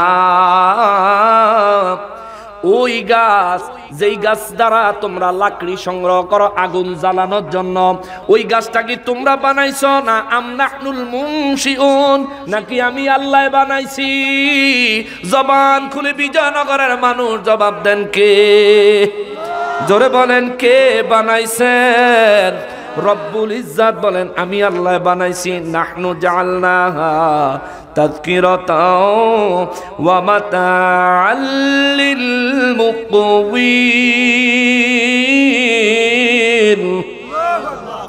আল্লাহ কয় এগুলোরে আমি মরুবাসীদের জন্য বানাইছি, আমার দৃষ্টান্ত। সুবহানাল্লাহ, জোরে কর না সুবহানাল্লাহ। নাহনু জাআলনাহা, আমি রব্বুল আলামিন এগুলো বানাইছি তাযকিরাতান, স্মরণ রাখার মতো নিদর্শন। সুবহানাল্লাহ, মনে রাখার মতো নিদর্শন। অর্থাৎ মুমিন আল্লাহর এই কুদরত দেখে দেখে রব্বুল ইজ্জাতের শুকরিয়া আদায় করো, রব্বুল ইজ্জাতের ইবাদতে মশগুল হও। জোরে কর না সুবহানাল্লাহ। আপনাদের অনেক কষ্ট হইতেছে আমি বুঝতেছি। এরপর আল্লাহ বলেন ওয়া মাতান লিল মুকওয়িন। আল্লাহ বলেন মুসাফির ব্যক্তি যারা ওই ব্যক্তিদের জন্য এটার আমি জীবন উপকরণ বানাইছি। পৃথিবীর এক জায়গায় গেছেন, বাড়িতে না দেওয়া চুলা লইয়া যাওয়া সম্ভব না। কেউ চুলা লইয়া যায়? কথা কর না। কেউ চুলা নিয়ে যায়, আগুন জ্বালানোর জন্য লাকড়ি নিয়ে যায়, গ্রুপ টুরুপ গেলে লইয়া যায়, কিন্তু একাকি যেখানে গেলেন সেখানে তো নিয়ে গেলেন না। আর মরুভূমিতে যদি হয় জান লইয়াই তো চলন জানা, লাকড়ির বোঝা লইয়া আবার কেমনে চলবো? আল্লাহ বলেন এটা আমি তাদের জন্য নিয়ামত বানাইছি। অতএব ফাসাব্বিহ বিসমি রাব্বিকাল আযীম। নবী গো, ও নবী, আপনিও আমি মহান রবের নামে, আপনার সাহাবীদেরকেও বলেন তারাও যেন আমি মহান রবের নামে, আপনার উম্মতদেরকে বলেন তারাও যেন আমি মহান রবের নামে, সমস্ত কাফের বেঈমান মুশরিক বিশ্ববাসীকে বলেন তারাও যেন আমি রবের নামে তাসবিহ পড়ে। জোরে কন্যা সুবহানাল্লাহ। কি পড়বেন? তাসবিহ। তাসবিহ মানে আল্লাহ পাকের জিকির করা, আল্লাহ পাকের নামের জিকির করা, নবীর উপর দুরূদ ও সালাম পড়া। এই তাসবিহর ভিতরে সব ইবাদত আছে, সালাতের ভিতরে সব ইবাদত আছে। সালাত মানে শুধু নামাজ তা না, সালাত মানে সব ইবাদত। আল্লাহ পাককে স্মরণ করার মতো যে কোনো কাজ করেন, যেই কোনো কাজ হোক আল্লাহকে স্মরণ করার মতো করবেন। এই জন্য মুমিন ব্যক্তিরা ওই গাছের দিকে তাকাইয়া মুমিন ব্যক্তিরা আল্লাহর কুদরতের কথা চিন্তা করে, আহারে আমার মালিক কত দয়াবান, যদি এ গাছ দয়া করে তিনি না দিতেন ছায়া পেতাম কোথায়, ফল পেতাম কোত্থেকে, কাঠের প্রয়োজন চাহিদা মিটাইতাম কোত্থেকে, লাকড়ির চাহিদা প্রয়োজন মিটাইতাম কোত্থেকে। মুমিন এগুলো চিন্তা করে আর রব্বুল ইজ্জাতের শুকর আদায় করে, চোখের পানি ছাড়ে আর মালিকের দরবারে শুকরিয়া আদায় করে, মালিক তুমি যদি না দিতা দেওয়ার কেউ ছিল না, ও আল্লাহ তুমি যদি দয়া না করতা দয়া করেন আর কেউ ছিল না। ইয়া রাব্বাল আলামিন, তোমার জমিনে তোমার রিজিক খায়া, তোমার দেহ নিয়া, তোমার দেওয়া রূহ নিয়া, তোমার দেওয়া হায়াতে জিন্দেগিতে থাইকা কত নাফরমানি করেছি। মুমিন হইলে এগুলো দেখে দেখে রবের কাছে ক্ষমা চায়। জোরে কন্যা সুবহানাল্লাহ। আর আমাকে তো খবর নাই, আমাকে কোনো খবরই নেই যে আল্লাহর কাছে ক্ষমা চাইতে হবে, তাওবা করতে হবে, আমাদের কোনো খবর নাই। দুনিয়ার কোনো, দুনিয়া নিয়ে আমরা এমন ভাবে মত্ত, আখিরাত নিয়ে চিন্তা করার কোনো সময় সুযোগ আমাদের মধ্যে নাই। কিন্তু দুনিয়ার থেকে যাওয়ার নির্ধারিত কোনো সময় আমাদের কারো জানা নাই। সময় আছে কিন্তু আমাদের কারো জানা নাই। যাওন গা লাগবো বাবা, থাউন যাইতো না। এই যে কত সুন্দর এই জ্যাকেটটা এবারকে কিনছি, পছন্দ করে কিনছি, বালা টেহা দিয়ে কিনছি। এই পাঞ্জাবিটাও গতবার বানাইছি, এই পাঞ্জাবিটা পছন্দের, এই জ্যাকেটটা পছন্দের। এইটা পরে যদি আজকে মরে যায় আমার পছন্দের জামাটি আমার সাথে দিত, দিব গাইতে খুললে ফইরে দিয়ে লাইব, কিন্তু আমারও দিত। কত শীত, কালকে একটু শীত বেশি পড়ছে, আজকে অমন ঠান্ডা একটু বেশি লাগতেছে। এই শীতের ভিতরে বাইর গিয়া, শীত যখন কম আছিল কম্বল 1 টাকায় দিচ্ছেন, আজকে বাইর গিয়া লেফ দিবেন, লেফের তলে কম্বল দিবেন, একটু ভালো করে দিয়ে একটু আরাম করে ঘুমাইবেন। কিন্তু এই আজকে রাইতে আপনি যদি মরেন, আপনার বিবি জানবো যখন আপনি মরছেন, লগে লগে আপনারা খাটেরটা নামায়া ওইলে হুদারটা বিছনা চাদর বিছাইয়া চাদরের উপরে, আর নাইলে হুদারটা বিছনা বিছাইয়া বিছনার উপরে বালিশ ছাড়া সোজা টান করে ফেলায় দিব সকাল পর্যন্ত। ঠিক কিনা বলেন? গায়ের উপরে লেপ কম্বল তো সব কিচ্ছু নাই, গায়ের উপরে পাতলা একটা বিছনার চাদর দিয়ে দিব, ঢাইকা দিব। বিবি যদি কন বেলে বিবি, এই যদি কারো কেউ মারা গেলে তার স্ত্রীকে যদি বলেন আপনি ওনার মাতার কাছে সারা রাত বয়ে থাকেন, আমরা একটু গিয়ে ঘুমাই টুমাই গা, কালকে দাফন টাফন করবো না, রাজি হইতো? তবে আপনারা থাকলে আমি এখনো আছি, কাছে থাকতাম তার না, আমি ঘরের ভিতরে আসছি। ও বাবা, আপনার সন্তান তারাও একই কথা বলবে। আপনি মারা যাওয়ার পরে কবর দেওয়ার সময় ইমাম সাহেব কবরের পারে দাঁড়ায় যদি বলে এই ব্যক্তির ছেলে কে আছো, ছেলেরা কইব হুজুর আমি আছি। ইমাম সাহেব যদি বলে কদ্দুর পরে তোমার বাপের কবরে, 3টা প্রশ্ন হইব, জবাব দেওয়ান লাগবো। তুমি এক কাম করো, কবরের ভিতরে কতক্ষণ থাকো, তোমার বাপের প্রশ্নের জবাবটা যতক্ষণ চলবো এতক্ষণ থাকো। তোমার বাপে যদি না পারে কদ্দুর হেল্প করে দিও, কদ্দুর সাহায্য করে দিও, কবরের ভিতরে তোমার বাপের লগে একটু সময় থাকো। এই কথা ইমাম সাহেবকে সমাজের সব মানুষে কইলেও আপনার ছেলে আপনার সঙ্গে কবরে সুয়াল জবাব পর্যন্ত থাকতে রাজি হবে? হইতো না, হইতো না বাবা, হইতো না বাবা। ওরে বিবি সন্তান বন্ধু বান্ধব আছে যাহারা, জন্মের মতো বিদায় করে দিব তাহারা। সেই দিনে বুঝবি নবী ছাড়া আপন কেহ নাই। ওরে সেই দিনে বুঝবি নবী ছাড়া আপন কেহ নাই। ডাইনে বামে মাটি আমার মাটির বিছানা, ডাইনে বামে মাটি আমার। আমার মরণ হলে আমায় তোমরা ভুইলা যায়ও না, আমার মরণ হলে আমায় তোমরা ভুইলা যায়ও না। ডাইনে বামে মাটি আমার, না ডাইনে বামে মাটি আমার। টাকা পয়সা ধন সম্পত্তি যাহা করেছি সব কিছু ফালাইয়া আজি একা যাইতেছি। টাকা পয়সা ধন সম্পত্তি যাহা করেছি সব কিছু ফালাইয়া আজি একা যাইতেছি। ওরে এত নিষ্ঠুর হবে মানুষ তা তো জানি না, ওরে এত নিষ্ঠুর হবে মানুষ তা তো জানি না। ডাইনে বামে মাটি আমার মাটির বিছানা, ডাইনে বামে। ঠিক কিনা বলেন? অতএব কামাই করবেন, হালাল করেন, কম রোজগার হোক হালাল করেন। নামাজ বাদ দিয়া কামাইও লাগিয়া থাকেন না, কারণ এই কামাইয়া জাগরে খাওয়াইবেন, কবরে সুয়াল জবাব পর্যন্ত আপনার সাথে তারা থাকতে রাজি হইতো না। অতএব কম কামান। যে নামাজের টাইম কামাই রোজগার করতাম না, নামাজের টাইম হইছে আমি আখিরাতের জন্য নিজেকে তৈয়ার করব, এই সময় আখিরাতের জন্য দান করব, এই চিন্তা করে তারপরে আপনি নামাজে চলে যাবেন। রুজি কমুক, এত বেশি রুজির দরকার নাই। যা কামাই করেন আপনি একা যদি এটা খাইতে চান, আপনার পরিবার নিয়ে যদি পুরোটা খাইয়া শেষ করতে চান, অন্তর থেকে একটা জবাব দেন, মরণের আগ পর্যন্ত খাইয়া শেষ করতে পারবেন? যা এই পর্যন্ত আল্লাহ দিছে, আল্লাহর রহমতে যা কামাই করছেন, যেটুকু সম্পদের মালিক হইছেন, এটা যদি বেলে খালি খাইমু আর ব্যবহার করবো, এটা যদি চিন্তা করেন মরণ পর্যন্ত খাইয়া শেষ করতে পারতেন না, তাহলে আরো হারাম ভাবে কি লিগে রোজগার করতে হইব? হারাম ভাবে আরো কেন কামাই করতে হবে? হালাল ভাবে করেন, 1000 কোটি টাকার মালিক হয়ে যান, কোনো অসুবিধা নাই। হারাম ভাবে 1 টাকা যদি আর্ন করেন, 1 টাকা যদি হারাম ভাবে আসে আপনার কাছে, এই 1 টাকার হিসাব কিয়ামতের ময়দানে দিতে দিতে জিন্দেগি শেষ হয়ে যাবে। এত এত টাকা রোজগার করে কবরে যাওয়ার সময় এগুলো পরিবারের জন্য ফালায়াত হয়ে যাবে। অতএব আল্লাহ তাআলা আমাদেরকে দুনিয়ার প্রত্যেকটা কাজ আল্লাহর সন্তুষ্টি আছে কিনা, নবীর সন্তুষ্টি আছে কিনা, এই চিন্তা করে তারপর নিজেদেরকে দুনিয়াদারিতে মত্ত করার তৌফিক আল্লাহ দান করেন। সবাই পড়ি আমিন। আল্লাহ আমাদের সবাইকে হেদায়েতে কামেলা নসিব করেন, পড়ি আমিন। মেরাজের রাতের পরিপূর্ণ বরকত আল্লাহ তাআলা আমাদের সবাইকে দান করেন, পড়ি আমিন। ওমা তৌফিক ইল্লা বিল্লাহ। শুন আমরা নবীজিকে দাঁড়াইয়া সালাম